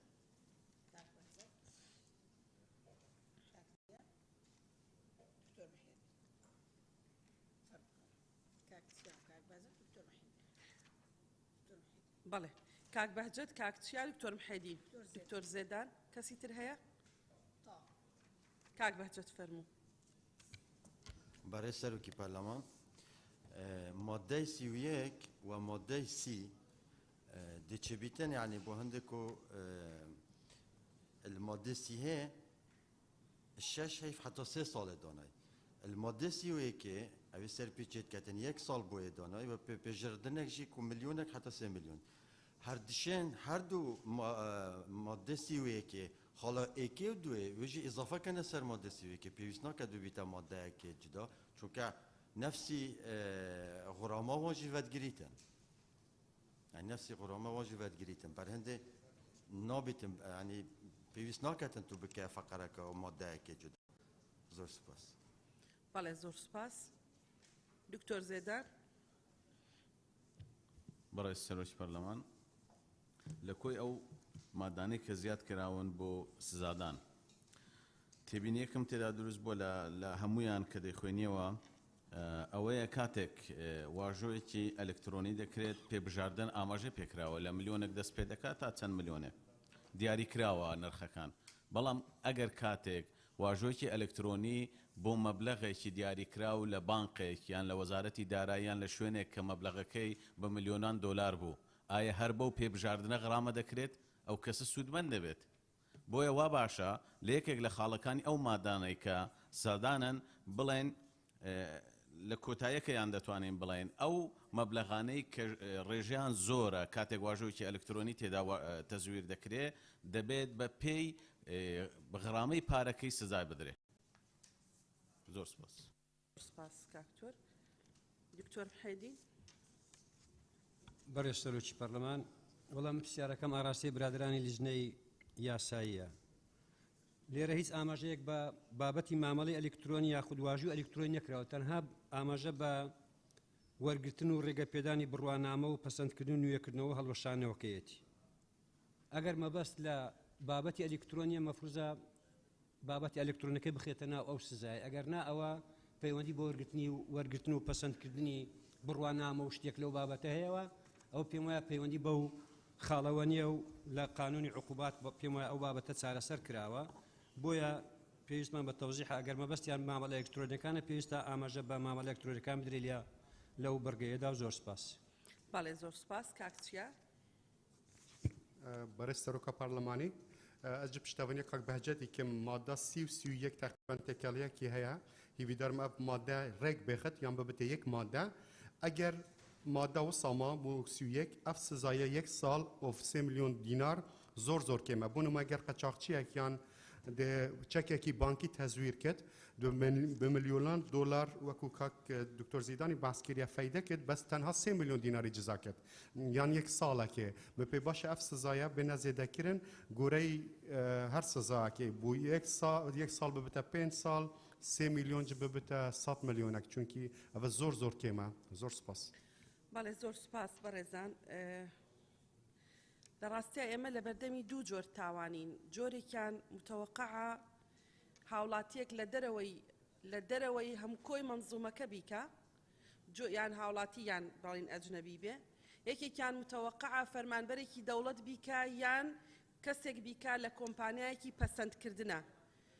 خۆی وا دەکەوێت مادەکان وەکو یەکن یان جیاوازیان نییە، بەڵام لە ڕاستیە جیاوازیان هەیە. ئەو دوو بابەتە جیاوازە، بابەتی پەسەندکردن و وەرگرتنی مۆڵەتی پەسەندکردن، پێشکەشکردنی بەڵگەنامە بۆ وەرگرتنی مۆڵەتی پەسەندکردن، هەمووانە کۆمپانیا دەیکا کە کەرتی تایبەتە. سەبارەت بە پارەکان بەڕێزان، ئێمە بڕی پارەکە هەرچەند بەرزکەینەوە ناکاتە ئەو بڕە پارەی کە لە نەتیجەی بۆ نمونە مامەڵەیەکی ئەلکترۆنی دیاریکرا و لە سەفقەیەکی گەورەیە ئەنجامەدرێ. لەبەرەوە باشترە ئەگەر هەموو بەڕێزان لەگەڵ ئەوەن دەستکاری زیاتر بەندکردنەکە ینی بگۆڕێ بۆ زیندانیکردن زیاد بکرێ. ئەوەی تری دوو حاڵەتمانەیە. حاڵەتێکمانەیە غەرامە دەکرێت ئەمە سزایە، جۆرێکە لە سزا. حاڵەتێکی ترمان هەیە ئەبێ قەرزەک یان باڵین ئەو زەرەرەی داوێتی ئەویش ببژێرێ، یعنی بەوەی کە کەسێک لە مامەڵەیەکا بووەتە بەهۆی بەهدەردانی بۆ نمونە 10 میلیۆن دۆلار خۆتۆ بە 3 میلیۆن دینار وازیە نایەنی. ئەوە بابەتێکی تری جیاوازی منفەسیلە لەم بابەتە، بۆیە لێرە بە تەفسیل باس نەکراوە. بەڵام بەڕێزان لە لیژنەی یاسایی پەیوەست بەو تێبینیەی کە دەڵێن بەڕێزان ئەندامانی پەرلەمان ئەگەر ئەو کەسە خۆی فەرمانبەر بوو بۆ نمونە لە فەرمانگەیەکی دیاریکرا و کە تایبەتمەندە بە جێبەجێکردنی ئەم یاسایە یان کارمەندی کۆمپانیایەکی کەرتی تایبەت بوو پەیوەست بە بابەتی پەسەندکردن، تێبینیەکان بەجێیە چونکە ئەو بە ئاسانتر دەستێگاتە ناوەندی ئەلکترۆنی و ئەبێ سزاکەی زیاتر بێ و ئەبێ باسی ئەو بابەتە بکەین. مادەی 31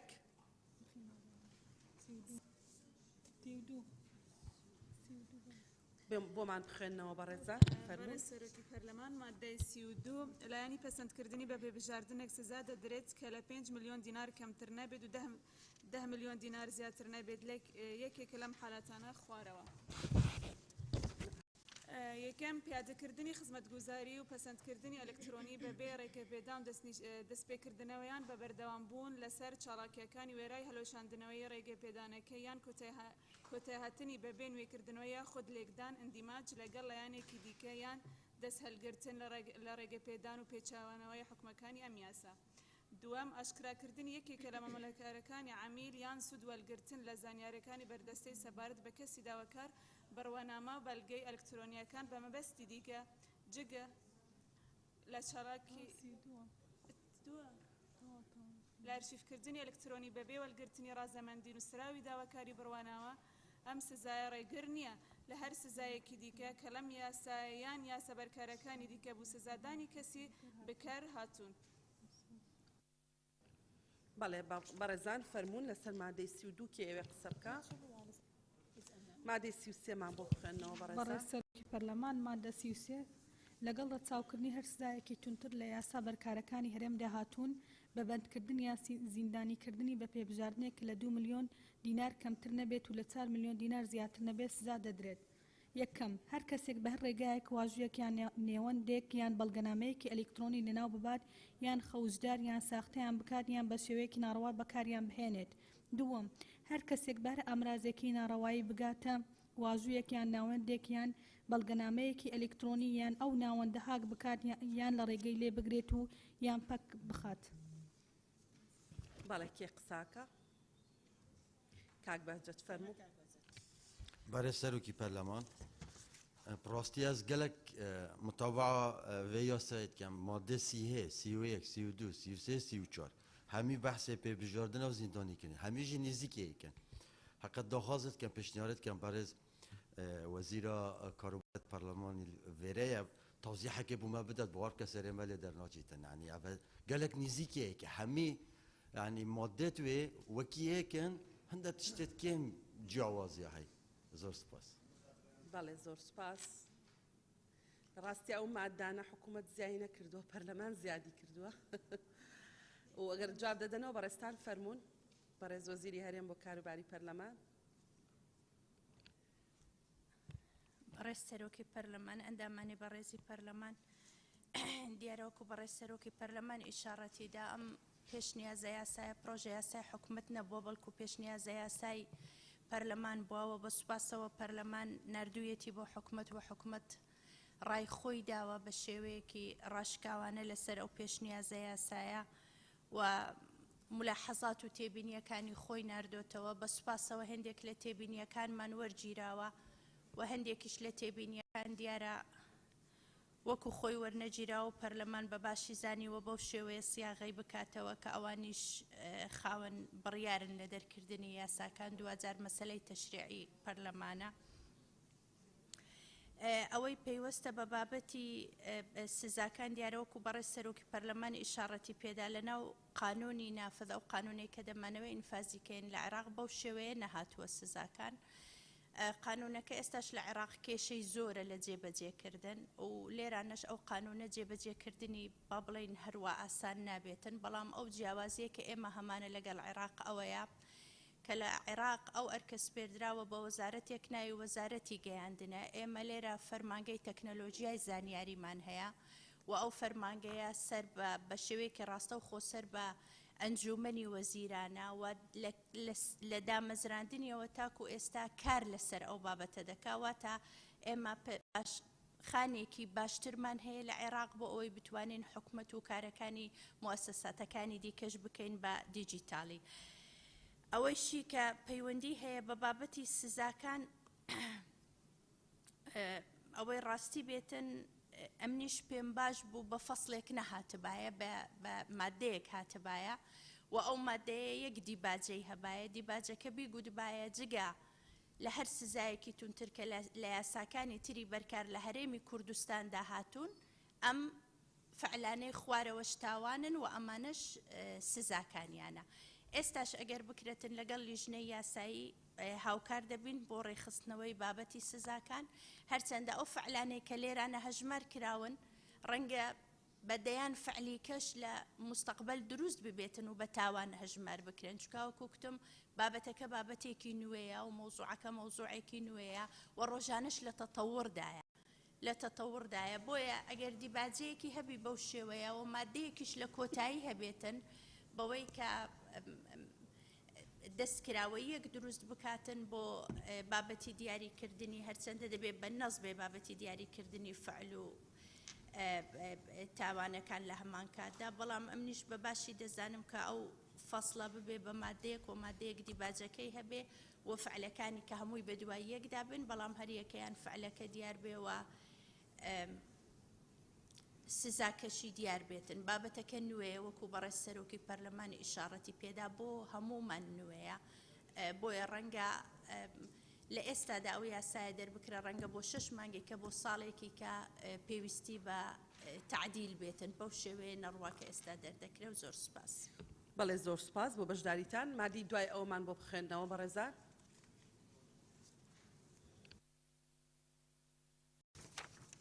برای سروکی پارلمان ماده 34 زیاد کرا و یکم جگه لو حکمت های بتانه لم یاسایه دهاتون هر کسی سرپیچ حکمکانی دیگه ام یاسایه بکد اوا ببند کردن بو ماوای کلشش مانگ زیادتر نبید و با پیوشداردن که 500,000 دینار کمتر نبید و ل 1 میلیون دینار زیادتر نبید یا با هر دو کیان سزا دادرید. دوام به توانبار کردنی کسی ریگا پدرا با یک لو توانانه لم یاسایه دهاتون ڕێگە پێدانەکەشی هەڵدەبەشێتەوە. لە بەڕێزان کێ قسەیە لەسەر و مادەیە؟ مادی دوای ئەومان بۆ بخوێن. فەرموو قسە بکە. بەڕێز سەرۆکی پەرلەمان من پێشنیار دەکەم خاڵێکی تر لە ئەو مادەیە زیاد بکرێ هەر کەسێک یەکێک لەو تاوانە ئەنجام بدات کە لەم یاسایە هاتوون ئەوە بە تاوانی ئابڕوبەر هەژمار دەکرێت و زۆر سپاس.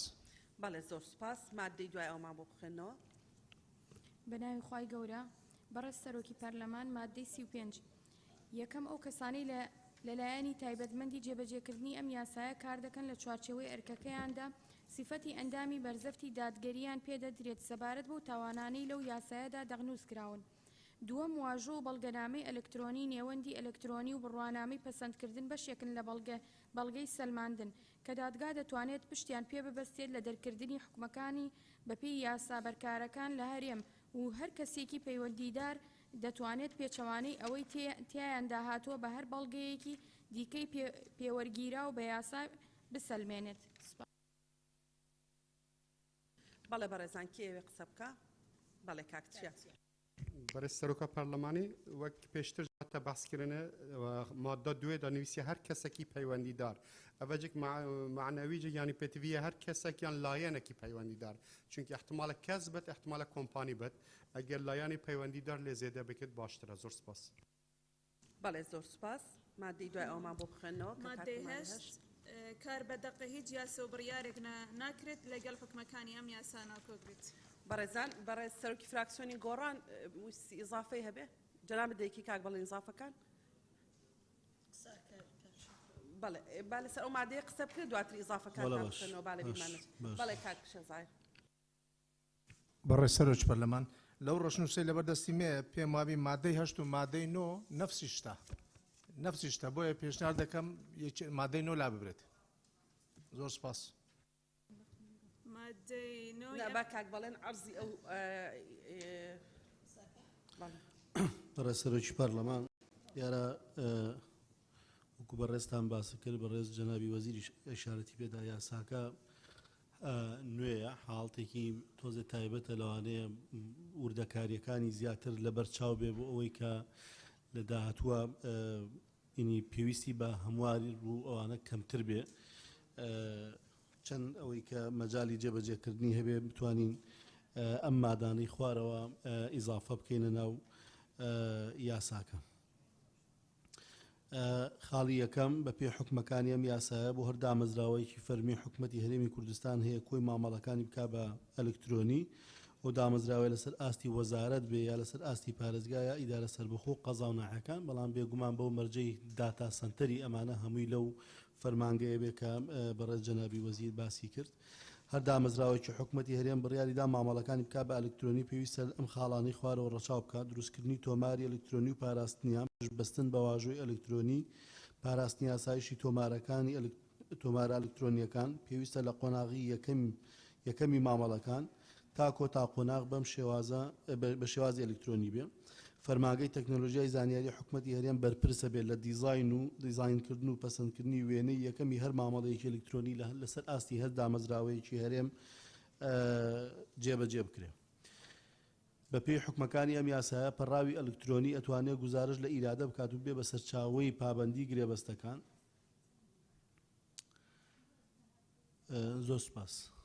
بەڵێ زۆر سپاس. ئەوانە بە نووسرا و ئاراستەی لیژنەی قانونی بکەن مادەی دوای ئەومان بۆ بخێنەوە. مادەی 10 ئەم یاسە لە ڕۆژنامەی فەرمی وەقاعی کوردستان بەڵاو دەکرێتەوە دوای تێپەڕبوونی ماوەی 9 ڕۆژ بەسەر بەلاوکردنەوەیدا جێبەجێ دەکرێت. بەڕێزان کێ قسەی هەیە؟ بەڵێ ڕۆژان خان. برای سروکا پارلمانی ببوره بس جبر پروتکولی اما بیشن ماده نه بیت لابرمی باشه ماده 10. باش بەڵێ بەڵێ مامۆستا نجات بەڕێز تێنەگەیشتم وام زانڵێم تەسەلسولی مادەکە بگۆڕە. بەڵێ ببوورە وام زانی تەواو بوو. بەڵێ فەرم ڕۆژان خان. بەڵێ قسە بکە وام زانی تەواو بوو.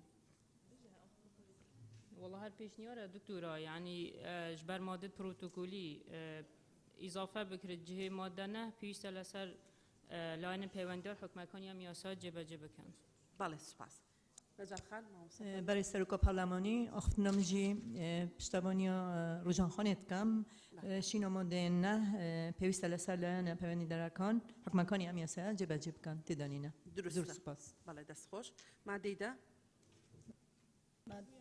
هۆیەکانی دەرچواندن لە پێناو بە نەگەوهاتنی پێشکەوتنە خێراکانی بواری تەکنەلۆژیای زانیاری بە شێوەی خزمەت بە پێشکەوتنی ئابووری هەرێم دەکات و گونجاندنێک لەگەڵ کۆمەلگەی نێودەوڵەتی لە بواری بازرگانی لە ڕێگەی یەخستنی حکمە یاسایەکانی پەیوەندیدار بە مامەڵە ئەلکترۆنیەکان و ئاسانکاری بازرگانی مامەڵەی دارایی و کارگەری و لابردنی بەربەست و ئەڵانگاریەکانی بەردەمیان لە ڕێگەی پەرەپێدانی ژێرخانی یاسایی و واژووی ئەلکترۆنی و بەڵگەنامە دیکۆمنتە ئەلکترۆنیەکان پێدانی هێزی یاساییان پێیان مسۆگەرکردنی گواستنەوەی ئەم بەڵگەنامە و مامەڵەکردن پێیانەوە لە نێوان لایەنە پەیوەندیدارەکان لە ڕێگەی خزمەتگوزاری بێمەترسی و پارێزراو بە جۆرێک یاسایەکە حکومی تایبەت بە پاراستنی نهێنی و کەسیەتی داتا و زانیاری کەسی لەخۆ بگرێت و خراپ بەکارهێنانی واژووی ئەلکترۆنی لە جۆرەها زێدەڕەوەی لە مامەڵەکردنی ئەلکترۆنی سنووردار بکات بە شێوەیەک پارێزراوەتی مسۆگەر بکات و مامەڵەکاران پتەوتر بکات. ئەم یاسایە دەرچێنرا.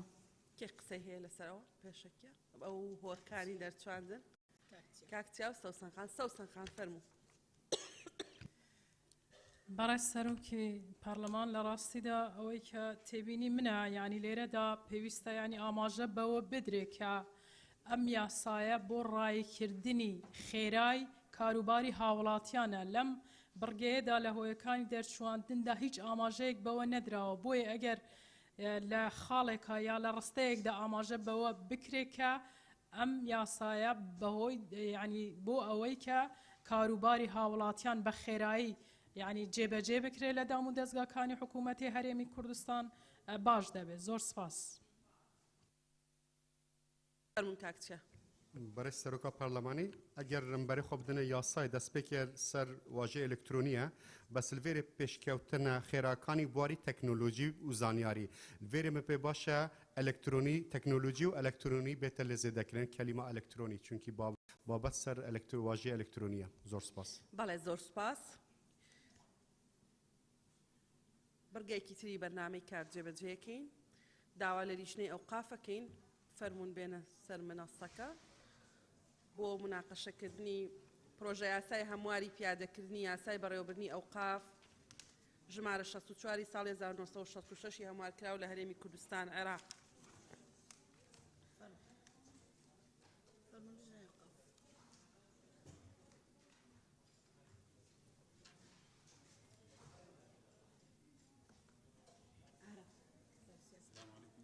يا أخوة بخير بي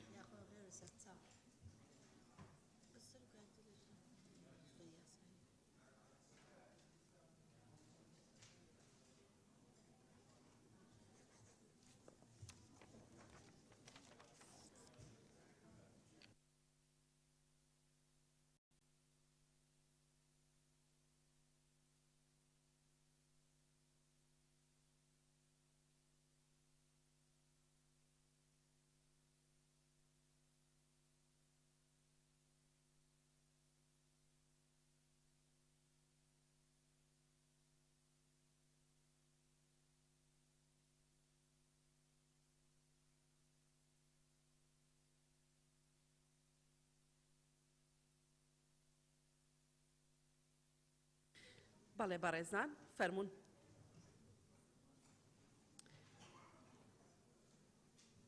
لەگەڵ ئەوەن راپۆرتی لیژنە بکرێتە بنەما بەڕێزان ئەندامانی پەرلەمان کەسەیە دژی ئەوە بێ راپۆرتەکە بکرێتە بنەما دژ بێ دەیاڵە فەرمونون.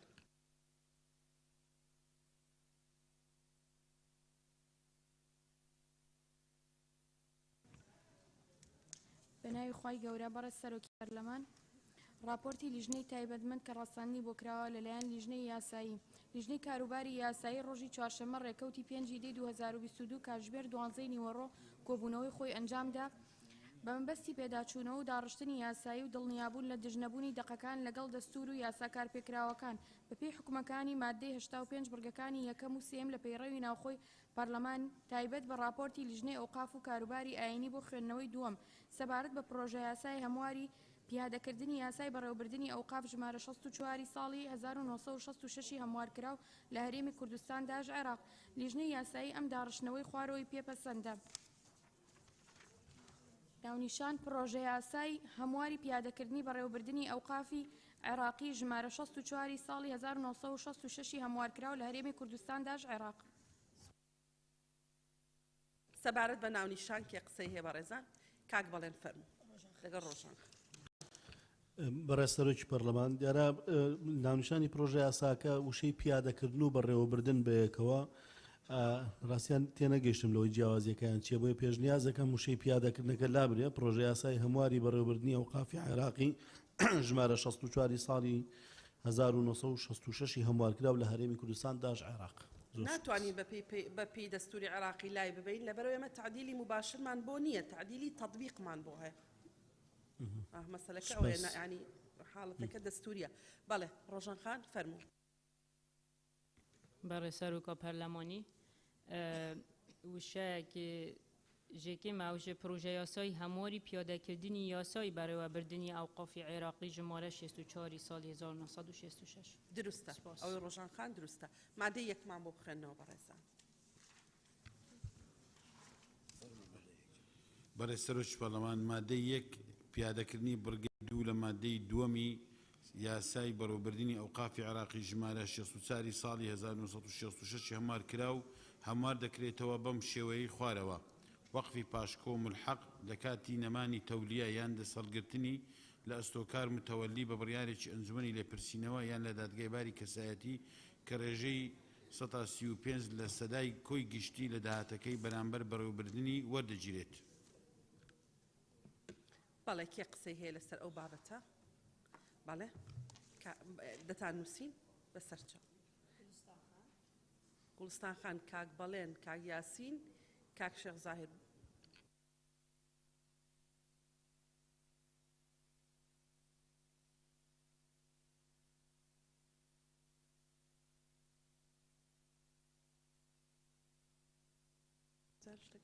گوڵستان خان فەرموو.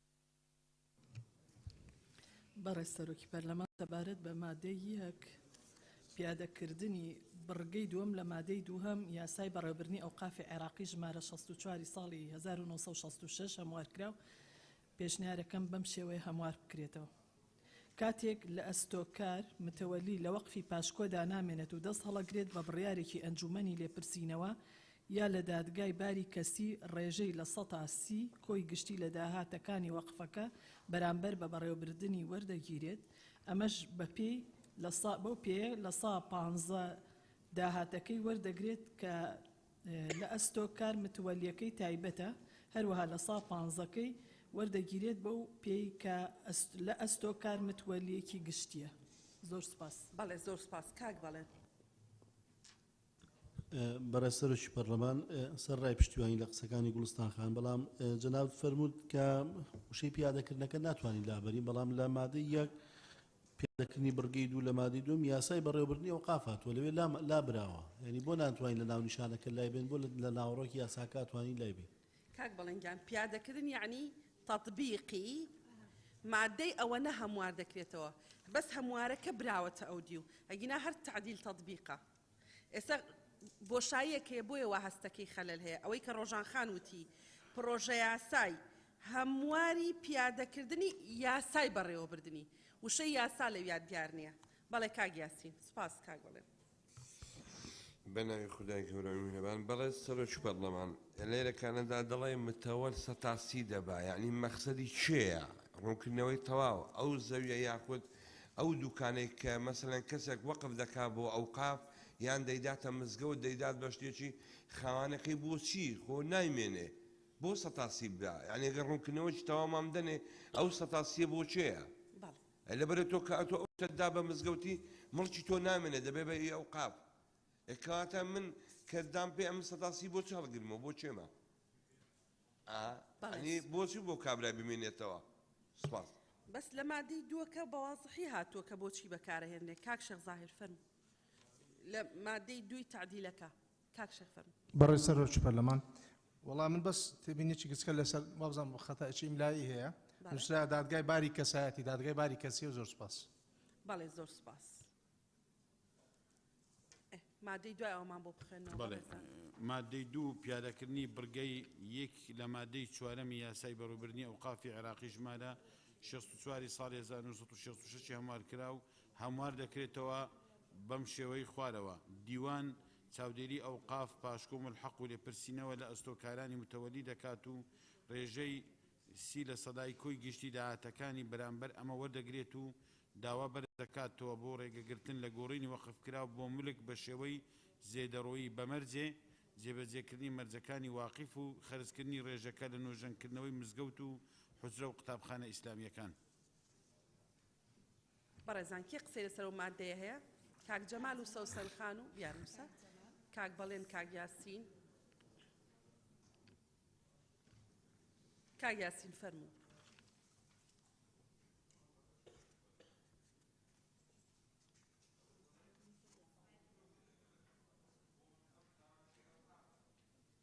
مایکەکەت وەڵا ئیش ناکە کاک کەس مایکی پێ کردووە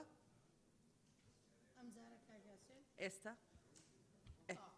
بەڵێ سەرۆکی پەرلەمان ئەوە دەڵێ متەوەل ئەو کەسەیە کە مزگەوتێ خزمەت دەکا خۆ ناڵێ خاوەن مڵکەکە دەبێ ئەو پارە هەموو بچێتەوە ئەوقاف دابەشی سەر هەموو مزگەوتەکان کرێ بە یەکسانی نەک مزگەوت هەیە ئێستا لە بادینە مەسەن لە دهۆک سەتا هەشتای زەوی ئەو دوکانانە ئەوقافن بەڵام مزگەوتێک لە گوندێکی هیچی نییە ئەدێ ئەو مزگەوتە چ بکە یعنی دەبێت ئەو یاساوا لێ بکرێ هەموو داهاتەکە بچێتەوە ئەوقاف لە ئەوقاف دابەشی سەر مزگەوتەکان بکرێتەوە بۆ نمونە مزگەوتی کاک ئەحمەدی شێخ لە سلێمانی دنیایەک دوکان و پارەی هەیە بەڵام مزگەوتێک لەوانەیە لێرە لە گەڕەشکەچی ئەو لێرێ هیچی نەبێ کەواتە نابێت دەبێت ئەو داهاتە هەموو بچێتەوە ناو داهاتی وەزارەتی ئەوقاف دوای بە یەکسانی دابەش بکرێتەوە سپاس بەڵێ زۆر سپاس کاک جەمال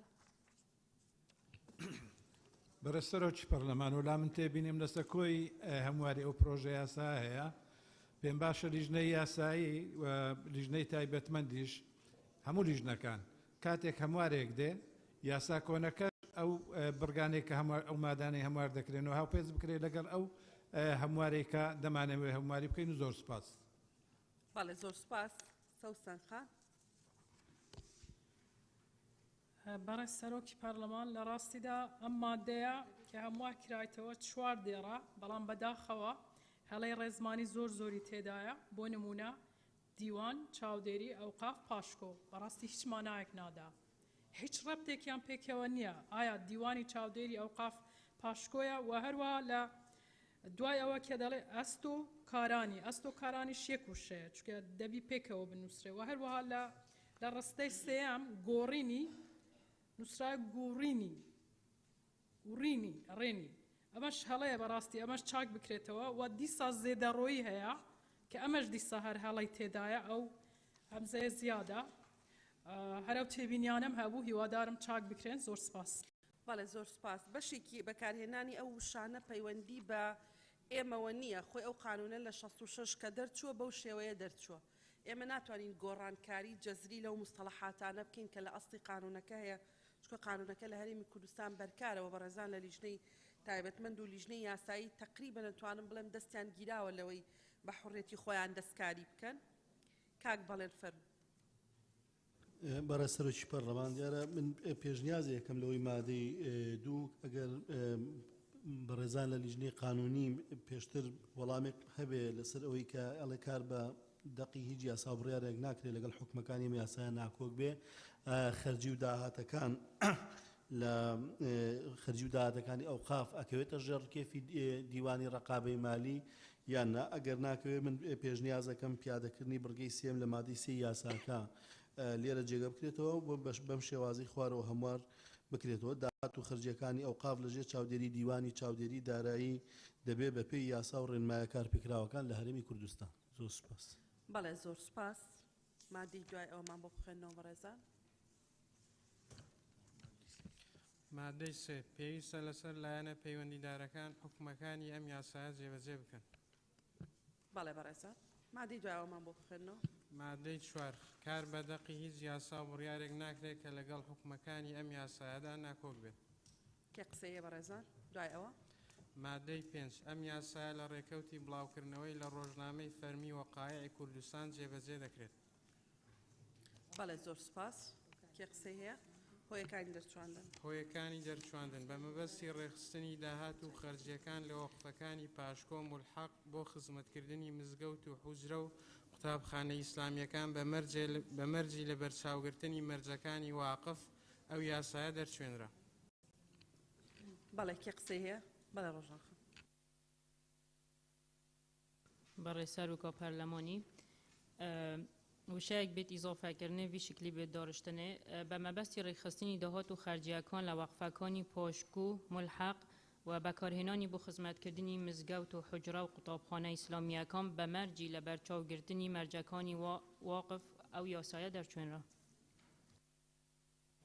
بله زور سپاس. زور سپاس بۆ لیژنەی ئەوقاف. توانیتنەوە شوێنەکانی خۆتان دەستان خۆش بێ. سپاس. خاڵێکی تری بەرگەی یەکەم جێبەجێکەین کە بریتیە لە خوێندنەوەی دووەم بۆ پرۆژە یاسای هەمواری یەکەمی یاسای ئەنجومەنی شورای هەرێمی کوردستان عێراق ژمارە 14 ساڵی 2008. لیژنەی یاسایی بەڕێزان ڕەزامەندن راپۆرتی لیژنە بکرێتە بنەما. کەس هەیە دژ بێ؟ کەس دژە؟ بەڵێ ئەوە تێی دەگەم تەواو فەرمون ئاساییکە فەرمون بۆمان بخێنەوە راپۆرت. بەڕێز سەرۆکی پەرلەمان لیژنەی کاروباری یاسایی ڕۆژی چوارشەمە ڕێکەوتی 12/2022 کاتژمێر 10 بەیانی کوبوونەوەی خۆی ئەنجامدا بە مەبەستی ئامادەکردنی راپۆر بۆ خوێندنەوەی دووەم سەبارەت بە پروژە یاسای هەمواری یەکەمی یاسای ئەنجومەنی شورای هەرێمی کوردستان داش عێراق ژمارە 14 ساڵی 2008. لیژنەی یاسایی ئەم دارشتنەی خارەوەی پێپەسەندە. سەبارەت بە ناونیشان پروژە یاسای هەمواری یەکەمی یاسای ئەنجومەنی شورای هەرێمی کوردستان داش عێراق ژمارە 14 ساڵی 2008.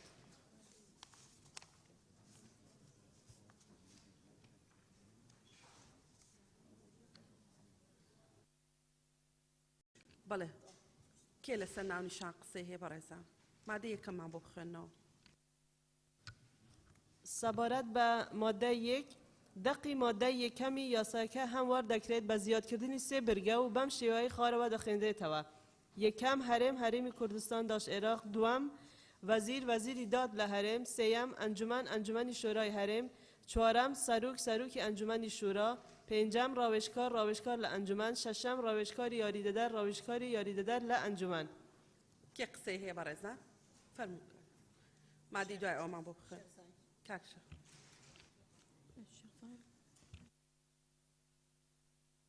بەڕێز سەرۆکی پەرلەمان مادەی یەک خاڵی دووەم وەزیری داد لە هەرێم بکرێتە وەزیری دادی هەرێم پێم وابی باشترە. پێنجەم ڕاوێژکار لە ئەنجومەن لەبەر ئەوەی سەرەتایە ڕاوێژکار لە ئەنجومەنی شوڕا و خاڵی شەشەمیش ڕاوێژکاری یاریدەدەر لە ئەنجومەنی شوڕا. زۆر سپاس. بەڵێ زۆر سپاس لەبەرەوەی ئەنجومەن لە فەقەرەی پێشتر تعریف کراوە بۆیە وای لێ نەکراوە. مادەی دوای ئەومان بۆ بخوێنەوە بەڕێزان فەرموون. بەناوی خی گەورە بەڕێز سەرۆکی پەرلەمان مادەی دوو دەقی مادەی دووەمی یاساکە هەموار دەکرێت بەم شێوەیە دەخوێنرێتەوە. ئەنجومەنێک لە هەرێم بە ناوی ئەنجومەنی شورای هەرێمی کوردستان داژ عێراق دادەمەزرێنرێت لە ڕووی کارگێڕیەوە سەر بە وەزیر دەبێت و لە سەرۆک و دوو جێگریەکێکیان بۆ کاروباری دادوەری کارگێڕی ئەوی تریان بۆ کاروباری یاساکاری و ڕاوێژکاری و ژمارەیەک ڕاوێژکار کە ژمارەیان لە 8 کەمتر نەبێت و لە 12 زیاتر نەبێت و ژمارەیەک ڕاوێژکاری یاریدەدەر کە لە نیوەی ژمارەی ڕاوێژکارەکان زیاتر نەبن پێک دێت. کێ قسەی هەیە لەسەر مادەیە؟ سەوسن خان و کاک شێخزاد. بەڵێ دکتۆر محەیدین فەرموو. بەڕێز سەرۆکی پەرلەمان مادەی دوو ئاماژە بە ژمارەی ڕاوێژکارەکان لە 8 کەس کەمتر نەبوو لە 12 زیاتر نەبێ و بە هەمان شێوەش ئەوە یاریدەدەرەکان کە لە نیوەی ڕاوێژکاران زیاتر نەبێ. پێم وایە ئەو ژمارەیە ژمارەیەکی زۆرە لەگەڵ تەحدیدکردنی ژمارەکەم لەوە کەمتر بێ بۆ ئەوەی بتوان ئیشوکارەکان لێژنەکان هەرچەندی ئەنجومەنەکە ژمارەی کەمتر بێ ئیشوکارەکانی بەباشی بەڕێوەدەچی زۆر سپاس. بەڵێ بەڕێزان سەبارەت بە ژمارەی ئەو ڕاوێژکارە بەڕێزانە بەشێکیان لە قەزاش بەشداریەکەن و ئەنجومەنی شورا سێ ئیشی زۆر ئەساسی هەیە کە بریتە لە قەزای ئیداری لە تەقنینکردنی قوانین یان باڵین پیاچوونەوەی قوانین لەگەڵ ئیبدائی ڕەئی. ئەگەر سەیری مادەکانی کۆتایی ئەم پرۆژە یاسایە بکەن لە ڕووی قەزائیەوە موئەسسەکە زۆر گەورەکراوە لە ڕووی هەیکەلیەتەوە. ئەوەش بێگومان بۆ حیمایەکردنی حەقی ئەو کەسانەیە کە داوایان هەیە لەسەر دامەزراوە دەستوریەکانی دەوڵات و لەسەر هەموو ئەو موئەسساتانەی کە فەرمانبەرێک کە کەسێک کاتێ هەست دەکا کە زوڵمی بەرامبەرکراوە دادخوازی دەکا دواتر ئەچێتە بەردەمی ئەنجومەنی شورا. کەمەکە هەشتە هەر چۆن تەوزیعی ئەو هەشتە بکەی بەسەر ئەو هەیکەلیەتەی کە لە ناوەوە هەیە اینجا ئەتوانێت تەختەی ئەو ئیشانە بکا کە ئەنجومەنەکە هەیەی چکە دادگای هەیە اینجا دادگای باڵای هەیە ئەوانە لەگەڵ دادوەرەکان پێکەوە کارەکەن. لەبەرەوە داوا دەکەم قسەکردن لەسەر ژمارەی ئەو ڕاوێژکارانە دوای خوێندنەوەی مادەکانی دواوە بێت چونکە موئەسسەکە موئەسسەیەکی گەورە و گرنگە. سەوسن خان. بەڕێز سەرۆکی پەرلەمان من تێبینیم لەسەر مادەی دووەم لە ڕستەی چوارەم هەیە کە باسی دوو جێگیر دەکا یەکێکیان بۆ کاروباری دادوەری کارگێڕی ئەوی تریان بۆ کاروباری یاساکاری و ڕاوێژکاری. من پێشنیاز دەکەم کە ئەو یاساکاریە بکرێتە یاسایی و ڕاوێژکاری. زۆر سپاس. ئەخە لە بنەڕەتدا بەڕێزان ئەوەی شؤونی یاسایی ناکە ئەوە شؤونی تەقنینەکە واتە ئەو پرۆژانەی کە حکوومەت هێرێمی کوردستان ئامادەیانەکە بۆ پیاچوونەوە ئەینێرێ بۆ ئەوان. ئەو پرۆسەیەش لە پرۆسەی ئامادەکردنی پرۆژە یاسا و ناردنی بۆ پەرلەمان بە بەشێک لە پرۆسەی یاساکاریدا ئەندێ لەبەرەوە گۆڕینی ناوەکە ڕەنگە لە بەرژەوەندی ئەرکەکەی نەبێ. کاک شێخزاهر. بەڕێز سەرۆکی پەرلەمان من پێشنیار دەکەم پێناسەی ئەو ئەنجومەنە بەو شێوەیە لێ بکرێتەوە. ئەنجومەنێک لە هەرێم پێک دێت بە ناوی ئەنجومەنی شوڕای هەرێمی کوردستان داژ عێراق کە سایەتێکی معنەوی هەیە لە ڕووی کارگێڕی سەر بە وەزارەتی دادا و بارەگای لە هەولێرە و لە پێکاتەی ئەنجومەن لە سەرۆک و دوو جێگر یەکێکیان دادوەری کارگێڕی ئەوەی تریان بۆ کاروباری ڕاوێژکاری یاساکاری و ژمارەیەک ڕاوێژکار کە ژمارەیان لە 8 کەس کەمتر نەبێت و لە 12 کەس زیاتر نەبێت و ژمارەیەک ڕاوێژکاری یاریدەدەر کە ژمارەیان لە 6 کەس زیاتر نەبێت لەبەر ئەوەی نیوەی ئەوەیە کە بژمارەکە یاری بکرێت و 6 کەس و زۆر سپاس. بەڵێ زۆر سپاس. مادەی دوای ئەومان بۆ بخێنەوە بەڕێز. فەرم جوابیان نەدیتەوە؟ بەڵێ فەرم. بەڕێز سەرۆکی پەرلەمان سەبارەت بە ئەوەی کە کاک زاهر باسی کرد کە سەر بە وەزارەت بیتن ئەمە ئەنجومەنێکی بڵێن سەربەخۆیە ئەگەر بڵێن سەر لە وەزارەتدا بەڕێبەرایەتی گشتیشمان هەیە یعنی ناکرێت یعنی جیهەتە کە ممارستەی دەسەڵاتی دادوەریت بکەتن سەر بە وەزارەت بیت لێرە یەکسەر سەر بە وەزیرە یعنی بەم شێوازە زۆر باشترە زۆر جار گلەی ئەوەش دەکرێت کە بچی ئەم ئەنجومەنە هەردەبیتن سەربەخۆ بیت هەتا سەر بە وەزارەتیش نەبیتن وەزیریش نەبیتن بۆیە ئەوها باشترە کە سەر بە وەزیر بی نەک سەر بە وەزارەت بیتن. بەڵێ سپاس بۆ ڕوونکردنەوەکە مادەی سێمان بۆ بخێنەوە. بەناوی خوای گەورە بەڕێز سەرۆکی پەرلەمان مادەی سێ دەقی مادەی چوارەمی یاساکە هەموار دەکرێت و بەم شێوەیەی خوارەوە دەخوێنرێتەوە. ئەنجومەن پێک دێت لە یەکەم دەستەی گشتی یەک دەستەی گشتی لە سەرۆک و هەردوو جێگرەکەی و ڕاوێژکارەکان پێک دێت دانیشتەکانی بە سەرۆکایەتی سەرۆک یان یەکێک لە جێگرەکانی کە سەرۆک دیاری دەکات ساز دەکرێت. دوو دانیشتەکانی دەستەی گشتی بە ئامادەبوونی سێ لە سەر چواری ئەندامەکانی ساز دەکرێت. سێ بڕیارەکانی دەستەی گشتی بە زۆرینەی دەنگی ئامادەبووان دەردەچێت و لەباری یەکسانبوونی دەنگەکان دەنگی سەرۆک یەکلاکەرەوە دەبێت. چوار ڕاوێژکارانی یاریدەدەر بەشداری دانیشتنەکانی دەستەی گشتی دەکەن و مافی دەنگدانیان نییە.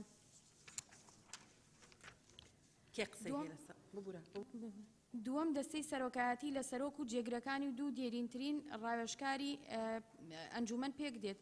سێم دادگای کارگێڕی باڵا بە سەرۆکایەتی سەرۆکیان ئەوەی ڕای دەسپێرێت لە ڕاوێژکاران و ئەندامێتی چوار ڕاوێژکار و دوو ڕاوێژکاری یاریدەدەر پێک دێت کە دەستەی سەرۆکایەتی دەستنیشانیان دەکات و لە بواری پیادەکردنی تایبەتمەندیەدا دادوەریەکان جێگەی دەستەواژەی دەستەی گشتی دەگرێتەوە لە هەر شوێنێکی ئەم یاسایە هاتبێت. چوارەم دادگای دادوەری کارگێڕی بە سەرۆکایەتی دادوەرێک لە پۆلێنی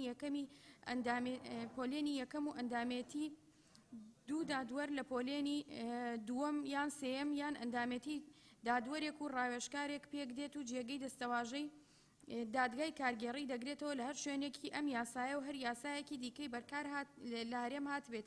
پێنجەم دادگای دادوەری فەرمانبەرانی هەرێم بە سەرۆکایەتی جێگری سەرۆکی ئەنجومەن بۆ کاروباری دادوەری کارگێڕی و ئەندامێتی دوو لە ڕاوێژکاران پێک دێت کە دەستەی سەرۆکایەتی دەستنیشانیان دەکات و لە کاتی ئامادەنەبوونی جێگری سەرۆک ئەوە دێرینترین ڕاوێژکار سەرۆکایەتی دادگا دەکات و جێگەی دەستەواژەی دەستی بەرزەفتکردنی فەرمانبەرانی هەرێمی کوردستان داژ عێراق دەگرێتەوە لە هەر شوێنێکی ئەم یاسایە و هەر یاسایەکی دیکەی بەرکار لە هەرێم هاتبێت. سپاس. کێ قسە هەیە لەسەر ئەو مادێ؟ دکتۆر محەدین و شێخ زاهر. فەرموو کاک شێخ زاهر. بەڕێز سەرۆک پەرلەمان خاڵی یەکەم دەستەی گشتی لە سەرۆک و هەردوو جێگرەکەی پێم وایە بکرێتە جێگرەکانی باشترە چونکە لە پێشتر دیاریکراوە لە ڕووی سیاغە جوانترە و خاڵی دووەمیش دەستەی سەرۆکایەتی لە سەرۆک و جێگرەکانی و دوو دێرینترین ڕاوێژکاری ئەنجومەن پێک دێت. لێرە مەبەستی لە دوو دێرینترین لە ڕووی تەمەنە یان لە ڕووی خیبرە و شارەزاییە پێم وابی داری بکرێت و زۆر سپاس باشترە. بە تەمەنترین نا دێرینترین لە ناو موەسسەکە ئەگی نادەنووسرا بە تەمەنترین دێرینی بۆ بەشەر بەکار نایە بەڵێ بۆ تەمەنی بەشەر بەکار نایە. کاک دکتۆر محەدین. بەڕێز سەرۆکی پەرلەمان من وەڵا لەسەر دەستەواژەی ئەوەی سێم و چوارەم و پێنجەم پێم وایە هەر تەرجمەکەی یان وەرجێڕانەکەی عەرەبی دقا و دەق مەسەلەن ئەگەر تەماشاکەین محکەمە ئیتحادیە العولیا محکەمە الاتحادیە العولیا لای مەدەبتە دادگای باڵای فدرالی لێرە کە نووسراوە دادگای کارژێری باڵام پێم وایە بکرێتە دادگای باڵای کارژێری بە هەمان شێوە ئەوەی بڕگەی چوارەم و بە هەمان شێوەش ئەوەی بڕگەی پێنجەمی زۆر سپاس. مادەی چوارمان بۆ بخوێنەوە. سپاس کاکتۆر سپاس بۆ بەشداریتان. بەێ بەڕێ سەرۆکی پەرلەمان مادەی 4 دقی مادەی 6 یاسا هەموار دەکرێتەوە بەم شێوە دەخوێنرێتەوە. ئەنجومەنی تایبەتمەند بە ئەرکەکانی دادوەری و کارگێری و ڕاوێژ و داڕشتن و ئامادەکردن و پێدەچوونەوە و وربینیکردن پرۆژە یاسایەکان دەربڕینی بۆچوون و لە پرسە یاساکان و دامەزراوەکانی هەرێم ئاراستیان دەکەن. بەڵێ کێ قسەی هەیە؟ کاک شێخ فەرموو. بەڕێز سەرۆک پەرلەمان لە دێڕی کۆتایی دەربڕینی بۆچوون پێم وابێ بکرێتە دەربڕینی ڕاو بۆچوون چکە ئیبدا ڕەیە ڕاو بۆچوون و لەو پرۆسە یاسایانەی کە دامەزراوەکانی هەرێم ئاراستیان دەکات. ئایا باسی دامەزراوەکانی هەرێم دەکەن بە شێوەی گشتی هاتووانی دامەزراوەی دادوەریشمان هەیە لێ جیا بکرێتەوە دامەزراوە کارژێرەکان تەنفیزیەکان چێ؟ زۆر سپاس.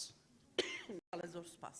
مادەی دوای ئەومان بۆ بخوێنەوە. مادەی 5 بەرگە یەکەم مادەی 12 یاسا هەموار دەکرێتەوە بەم شێوە دەخوێنرێتەوە. یەکەم وەزیر بۆی هەیە لەسەر پێشنیازی دەستەی سەرۆکایەتی دادگای دەدوەری کارگێری لە سەنتەر و پارێزگەکانی هەرێم بە پێویستی بەڕژەوەندی گشتیدا بمەزرێنێت. بەڵێ فەرموون کاک چییە؟ کاک بەڵێ کاک مەلاوێس. بەڕێز سەرۆکە پەرلەمانی با ناوکان بنووسێ بۆ بورە کاک چییە نەمزانی زیاد دەکا. گوڵستان خان کاک مەلاوەیس کاک چییە؟ کەیتر کاک بەڵێن بەڵێ کاک چییە فەرموو. بەڕێز سەرۆکە پەرلەمانی وەزیر بۆیە کارگیری لە سەنتەری پارێزگاکان و ئیدارە سەرباخۆکان. بەڵێ زۆر سپاس. بەڕێزان ڕەچاوی ئەوە بکەن لەم بابەتەیە تەسەورەکەم ئەندامانی تری بەڕێزی پەرلەمانیش هەر هەمان قسەیان هەبێ. لە هەموو عێراقا 4 دادگای کارگێڕی هەیە لە هەموو عێراقا بە ڕۆژهەڵات و ڕۆژئاوە بەو شێوەیە جیاکراوەتەوە. ئەمە وەکو دامەزراوەکانی تر نییە بۆ نمونە بەڕێوەبەرایەتێکی گشتی خزمەت گوزاری بێ. ئەمە دروستکردنی دادگایە. دادگاش پێویستی بە دادوەرە. هەندێک کە یعنی هەموو ئەو یاسانی لێرە دەرەچن ئێمە بڵین لە هەیکەلیەتەکانە کە باسی دامەزراوە خزمەتگوزاریەکانەکەین بە شێوەیەکی گشتی ئیدارە سەربەخۆکانی تێکرێ تێنەکردنی ئیدارە سەربەخۆکان لەم مادەیە بۆ ئەوە بووە کە منطق نییە هەرێمی کوردستان 4 پارێزگای هەیە 8 دادگای کارگێڕی هەبێ بەڵام بە هەموو عێراق کە 15 محافظەیە 4 هەبێ لەبەرەوە ینی پێشنیارەکانتان بەجێە و لە پەرۆشیە بەڵام بە ئەم مؤسساتە بە دەری کەینەوەی کە باستە ئیدارە سەربەخۆکانەکەی بەڵێ کاک مەلاوەیس بەڕێ سەرۆکی پەرلەمان قسەکانی من کران زۆر سپاس سپاس گوڵستان خان بەڕێ سەرۆکی پەرلەمان وڵای پێشنیارەکەی منشە لەسەر قسەی جەنابێت بوو بەڵام خۆ ئەکرێت لە هەرێم دوان هەبێت ینی بۆەوەی بەڕاستی ژمارە پارێزگاکان ینی دەکرێت 4 هەبێت بڵێ لە پارێزگاکان ینی بکرێت بەوەی کە پێویستە هەبێت مەبەستم لەوەیە نەک ئەوەی کە بڕیارەکە جارێکی کە بدرێتەوە بە ئەنجومەنەکە ینی پێویستە ئەو دادگانە هەبێت لە پارێزگاکان زۆر سپاس لە ئێستا دوان هەیە کاک بەڵێت وڵا دکتۆرە تێبینەکانیمان هەمووی ئەوە بوون جەنابەت ڕوونکردنەوەکەتدا بەڵام بێگومان دانەیە کەمە ینی چکە ژمارەی فەرمانبەرانی هەرێمی کوردستانیش خۆ دەزانی زۆرەوە ڕاستی و ئەم دادگای جێگەی ئەو دەستەکە ژەگرێتەوە قسەکانی من کرا سپاس بەڵێ زۆر سپاس مادەی دوای ئەومان بۆ بخێنەوە بەڕێزان بەڕێ سەرۆکی پەرلەمان مادەی 6 مادەی 14یەمی یاساکە موار دەکرێتەوە بەم شێوە دەخوێنرێتەوە بڕیاری دادگای دادوەری کارگەری لە ماوەی 30 ڕۆژ لە ڕۆژی دواتری پێڕاگەیاندنی یان ئەژمارکردنی بە پێڕاگەیاندراو لەلایەن تانەلێدەر یان نوێنەرە یاساییەکە یان بە داواکاری گشتی داوای ئاگادارکردنەوەی سیاوی تانەی پێداچوونەوە لە دادگای کارگەری باڵا و بڕیاری دادگاکەش لەم بڕیارە بنبڕ دەبێت بەڵێ بەڕێزان کی قسەیە لەسەر ئەو مادەیە فەرموو بەڕێ سەرۆکی پەرلەمان مادە 6 بڕیاری دادگای دادوەری کارگێڕی لە ماوەی 30 ڕۆژ لە ڕۆژی دواتری پێڕاگەیاندن یان ئەژمارکردنی پێڕاگەیاندراو من پێشنیار دەکەم کە ئەو لەلایەن تانەلێدەر یان نوێنەری یاسایی یان داواکاری گشتی ئەوە لا ببرێت بەم شێوەی لێ بکرێت پێڕاگەیاندن یان ئەژمارکردنی پێڕاگەیاندراو لەلایەن ئەو کەسەی کە مافی تانەلێدانی هەیە ینی هەموو ئەوانە دەگرێتەوە و شیاوی تانە و پێداچوونەوە لە بەردادگای کارگێڕی باڵا و بڕیاری دادگاش لەم بارەیەوە بنبڕ دەبێتەکەی لا بنبڕوتەوە زۆر سپاس کێشە نابێ بە مادەی حەوتمان بۆ بخوێنەوە بەڕێزان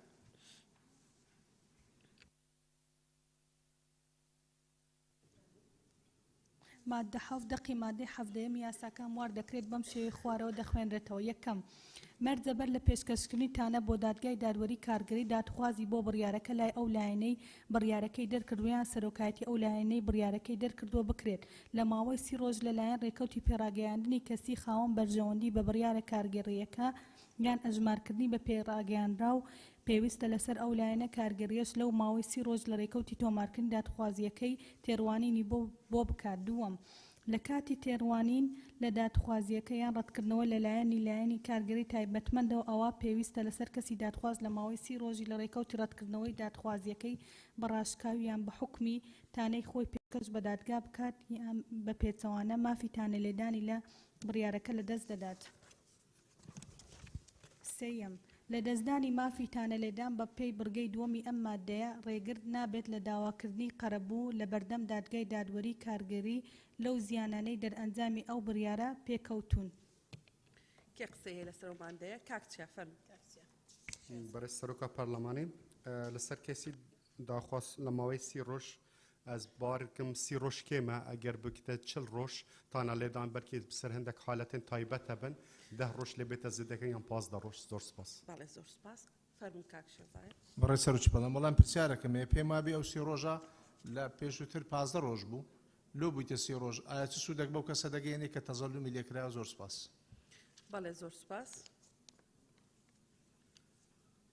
وەڵام دەدەنەوە بەڕێز وەزیری هەرێم بۆ کاروباری پەرلەمان ئەو 15 بۆ حیمایە باشترە بۆ وەختت زیاتر لەبەردەست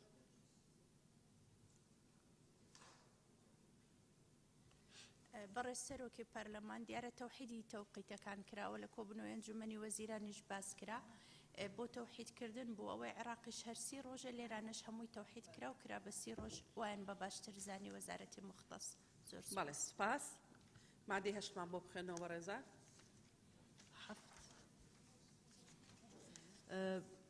بەڕێ سەرۆکی پارلەمان مادەی 8 دەقی مادەی 19 یاسایەکە هەل دەبەشێنرێتەوە و ئەو دەقە شوێنی دەگرێتەوە یەکەم دادگای کارگیری بالا تایبەتمەند دەبێت بە تێڕوانین لە مانای خوارەوە یەک تانەدان لەو بڕیار و حکمانەی لە دادگای دادوەری کارگیری و دادگای دادوەری فەرمانبەرانی هەرێمەوە دەردەچن دوو هەر ناکۆکیەک سەبارەت بە دیاریکردنی تایبەتمەندی تێڕوانینی ئەو دەوایەی دەکەوێتە نێوان دادگاکانی دادوەری کارگیری لە هەریان لە نێوان دادگای دادوەری کارگیری و دادگای دادوەری فەرمانبەران سێ هەر ناکۆکیەک سەبارەت بە جێبەجێکردنی دوو حکمی پێشوانەی یەکتر کە هەردووکیان پلەی بنبڕیان وەرگرتووە لە دادگای دادوەری کارگیریەوە یان لە دادگای دادوەری فەرمانبەرانی هەرێمەوە لە یەک بابەتدا دەرچوون ئەگەر لە نێوان هەمان لایەنەکانی داواکێدا بێت یان یەکێکیان لایەن بێت لەم دوو حکمە لەم بارەدا بڕیاری پێشخستن و جێبەجێکردنی یەکێکیان دەدات بە بێ حکومەکەی دیکە دوام لە کاتی تێڕوانین لە تانەدان لە بڕیارەکانی دادگای دادوەری کارگیری و دادگای دادوەری فەرمانبەرانی هەرێم پەیوەست بە تایبەتمەندیانەی لە بڕگەی یەکەمی ئەم مادەیەدا هاتووە دادگای کارگیری بالا ئەو تایبەتمەندیانە پیادە دەکات لە کە دادگای پێداچوونەوە بە سفەتی پێداچوونەوە پیادەیان دەکات ئەوانەی لە یاسای دادبینی شارستانی بەرکار لە هەرێم هاتوون کێ قسەیە لەسەر مادەیە مادەی دوایمان بۆ بخوێنەوە مادەی نو دەقی مادەی بیستمی یاسایەکە هەموار دەکرێتەوە بەم شێوەیە خوارەوە دەخێنرێتەوە یەکەم دادگای دادوەری فەرمانبەرانی هەرێم تایبەتمەند دەبێت بە تێڕوانین لەو داوایانەی کە فەرمانبەر بەپێی هەردوو یاسای ڕێژەی شارستانی ژمارە 24 ساڵی 1960 هەموار کراو و یاسای بەرزەفکردنی فەرمانبەرانی دەوڵەت ژمارە 14 ساڵی 1991 هەموار کراو یان ئەوانەی جێگایان دەگرێتەوە یان هەر یاسا و پەیراوێکی دیکە کە وەزیفەی گشتی ڕێک دەخات بەرزیان دەکاتەوە دوای تێپەڕبوونی 30 ڕۆژ لە ڕێکەوتی ڕۆژی دوای پێڕەگەیاندنی بە بڕیار یان بڕیارەتانە لێدراوەکە ئەگەر لەناو عێراق بوو بە 6 ڕۆژ ئەگەر لە دەرەوەی عێراق بوو فەرمانبەر مافی پێشکەشکردنی داوا بە پێی بڕگەی یەکەمی ئەم مادەیە لەدەست دەدات سێەم بڕیاری دادگای دادوەری فەرمانبەرانی هەرێم لەو داوایانەی لە بڕگەی یەکەمی ئەم مادەیە ئاماژەیان پێکراوە شیاوی تانەلێدان دەبن لە دادگای کارگیری بالا لە ماوەی 30 ڕۆژ لە دوای پێڕەگەیاندن یان دانانی بە پێڕەگەیاندراو بە بڕیاری دادگای کارگیری بالای دەرکراو لە ئەنجامی تانەلێدانەکە و بڕیاری دادگای دادوەری فەرمانبەران ئەگەر لە ماوەی یاسای تانەلێنەدراو بنبڕ و پابەندکار دەبێت بەڵێ بەڕێزان مادەی دوایمان بۆ بخوێنەوە مادەی 21 کەمی یاسایەکە هەموار دەکرێتەوە مادەکە بەم شێوەیە دەخێنرێتەوە حکمی یاساکانی دادبینی شارستانی ژمارە 83 ساڵی 1969 هەموارکرا و یاسای بنەما دادگەریە سزاییەکان ژمارە 23 ساڵی 1971 هەموارکرا و یاسای سالماندن ژمارە 107 ساڵی 1979 هەموارکرا و یاسای ڕسومی دادی ژمارە 114 ساڵی 1981 هەموارکرا و یان ئەوانەی شوێنیان دەگرنەوە بەو شێوەیە دەگونجی لەگەڵ سروشتی ئەو داوایانەی تێڕوانینی بوو دەکرێت لەلایەن هەرێک لە دادگای کارگیری بالا و دادگای دادوەری کارگیری و دادگای دادوەری فەرمانبەران پیادە دەکرێن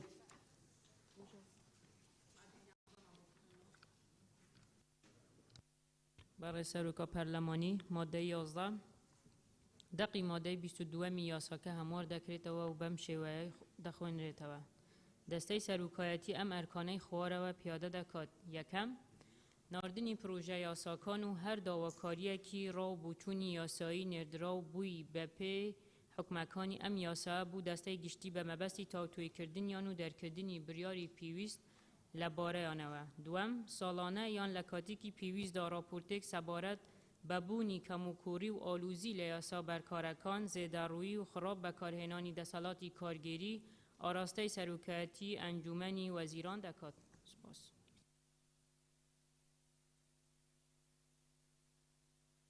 بەڵێ فەرمو خۆت قساکەی فەرمو برای سروکا پارلمانی تیبینیامن سر ماده 11 برگه دوم او سالانه یان لکاتیکی پیویز دا چید بتن هنده هل گرتن مثلا زیده ترش 2 سالان یعنی ساله که بتن اگر بيت صياغه كرني بشكل دي ببت سالانه يان بپی پیویست لموی سالک دا راپورتک سبارت ببونی کموکوری و آلوزی لیاسا برکارکان زیدروی و خراب بکارهنانی دسالاتی کارگیری آراسته سروکاتی انجمنی وزیران دکات. بله زور سپاس مادی دوان زمان با بخنو. برای سروکا پرلمانی ماده 12 دقی ماده 23 هموار دکرت و بمشیوه دخوین ریتوه. یکم سررای مرجع گشتیکانی دامزراندن دوای در چونیان لکولیجی یاسا پیوسته هر یک لسروک و جگران و راوشکاران 20 سال راوشکارانی یاریده در 15 سال خدمتی کردهیان لارکی دادوری یا پارێزەری یان یاسایی یان ئەکادمی لە بوار یاسادا هەبێت. دووەم میکانیزمەکانی پاڵاوتنی سەرک و ڕاوێژکارەکان بە ڕێنماییەک ڕێک دەخرێت کە وەزیر دەری دەکات. سپاس. بەڵێ فەرمو. من قسە بکەم بەڕێز سەرۆکی پەرلەمان سەبارەت بە بڕگەی یەکەم لەم مادەیە من پێم باشە کە سەرۆک و جێگر لە ڕاوێژکار جیا بکرێتەوە لەگەڵ ڕاوێژکاری یاریدەدەر. واتە جۆری تەصنیفەکە بەم شێوەیە بێ سەرە ڕای مەرجە گشتیەکانی دامەزراندن دوای دەرچوونیان لە کۆلێژی یاسا پێویستە هەر یەکە لە سەرۆک و جێگران 20 ساڵ خزمەت و ڕاوێژکاران یاریدەدەر 15 ساڵ خزمەتی کارکردنیان هەبێ لە ئەرکی دادوەریە پارێزەریە یاساییە ئەکادمی لە بواری یاسادا. زۆر سپاس. بەڵێ سپاس مادەی دوای ئەومان بۆ بخێنەوە بەڕێزان. مادەی 13 بەڕێز سەرۆکی پەرلەمان سێ بەرگە بە زەنجیرەی سێم چوارەم پێنجەم بۆ مادەی 25 یاسا زیاد دەکرێت بەم شێوە دەخوێنرێتەوە. سێیەم هەرێک لە سەرۆک جێگەرەکانی و ڕاوشکاران لەوانەی دەدوەرین لە بەردەم سەرۆکی هەرێم سویند یاسایی دەخۆن بەم شێوە دەخوێنرێتەوە. سویند بیت بەخوای مازم پابند بمە جێگەیاندنی ئەرکەکانم بە ڕاستگۆیی و دەستپاکی و دڵسوزیانە یاسا پێیاد بکەم بە حەق و حکم بدەم. چوارەم هەر یەک لە سەرۆک و جێگەرەکانی ڕاوشکار و ڕاوشکارانی یاریدەر پەیادەی ئەرکی دادوەری و کارگێری دەکەن بۆ مەبەستەکانی ئەم یاسا. پێنجەم بەجەر لە حکومەکانی یاسای دەسەڵاتی دەدوەری بەرکار لە هەرێم و ڕاژەی ئەو دەدوەرانە لە ئەنجومەنی کار دەکەن لە ڕێکەوتی دامەزراندنەوە ڕاژەی دەدوەری بۆیان هەژمار دەکرێت بۆ مەبەستەکانی دامەزراندن لە پۆستە دەدوەریەکان. بەڵێ کاکچە.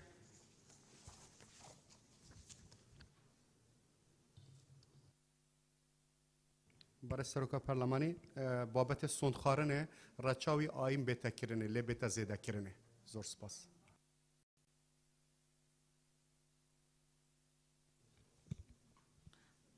برای سەرۆکی پەرلەمان لە مادەی 13 تعدیلی یاسای ئەنجومەنی شورای هەرێمی کوردستان کە بڕگەی پێنجەم بۆ مادەی 25 یاساکە زیاد کراوە کە دەڵێت بەدەر لە حکومەکانی یاسای دەسەڵاتی دادوەری بەرکار لە هەرێم ڕاژەی ئەو دادوەرانای لە ئەنجومەن کار دەکەن لە ڕێکەوتی دامەزراندنیانەوە بە ڕاژەی دادوەری بۆیان هەژمار دەکرێت بۆ مەبەستەکانی دامەزراندن لە پۆستە دادوەریەکان.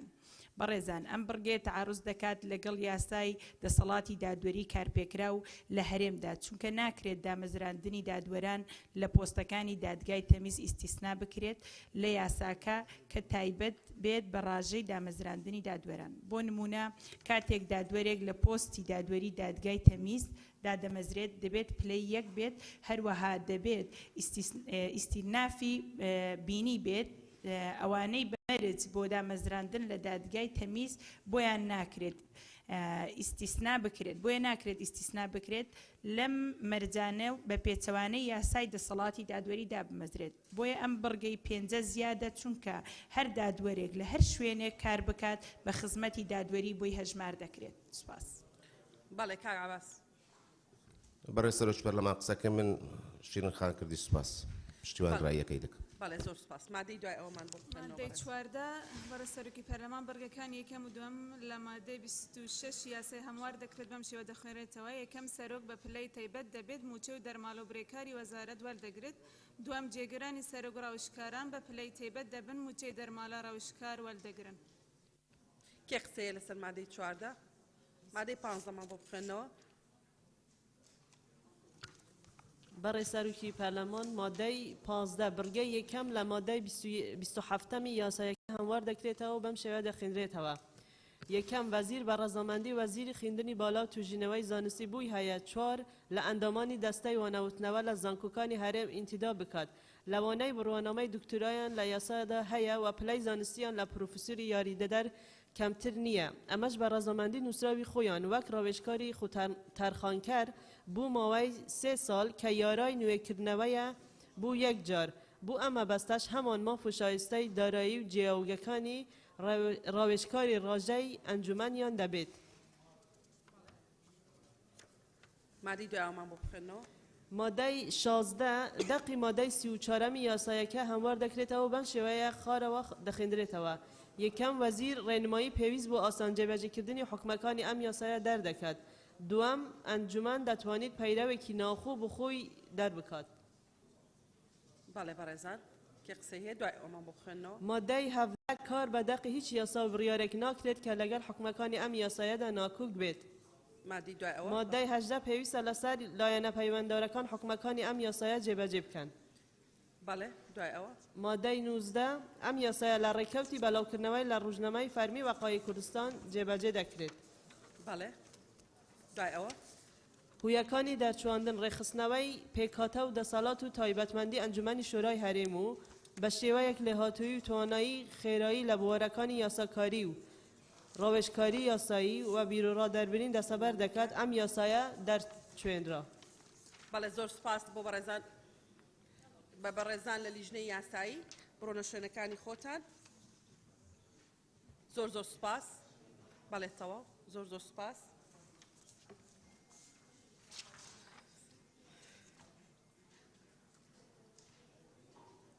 بڕگەی دووەمی بەرنامەی کار جێبەجێکەین بەڕێزان.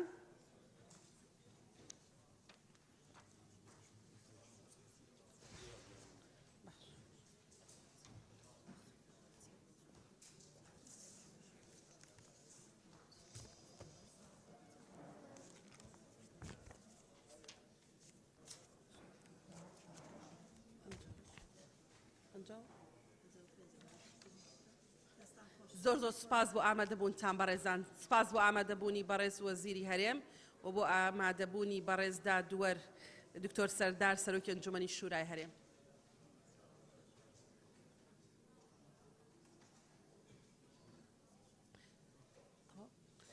دەست بە جێبەجێکردنی بڕگەی دووەمی بەرنامەی کارەکەین کە بریتیە لە دەنگدان لەسەر داواکاری دەست لە کارکێشانەوەی ئەندامی پەرلەمان بەڕێز دکتۆرە شایان کاکە ساڵح محەممەد لە ئەندامەتی پەرلەمان بە پێی حکمی خاڵی 1 و 2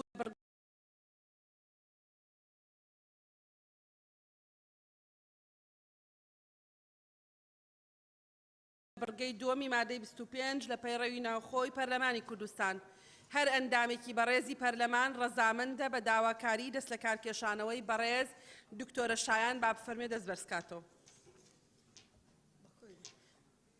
بەڵێ پەسەند کرا. زۆر سپاس بەڕێزان بەم شوێ کۆتایی بە دانیشتنەکەمانەیەنی.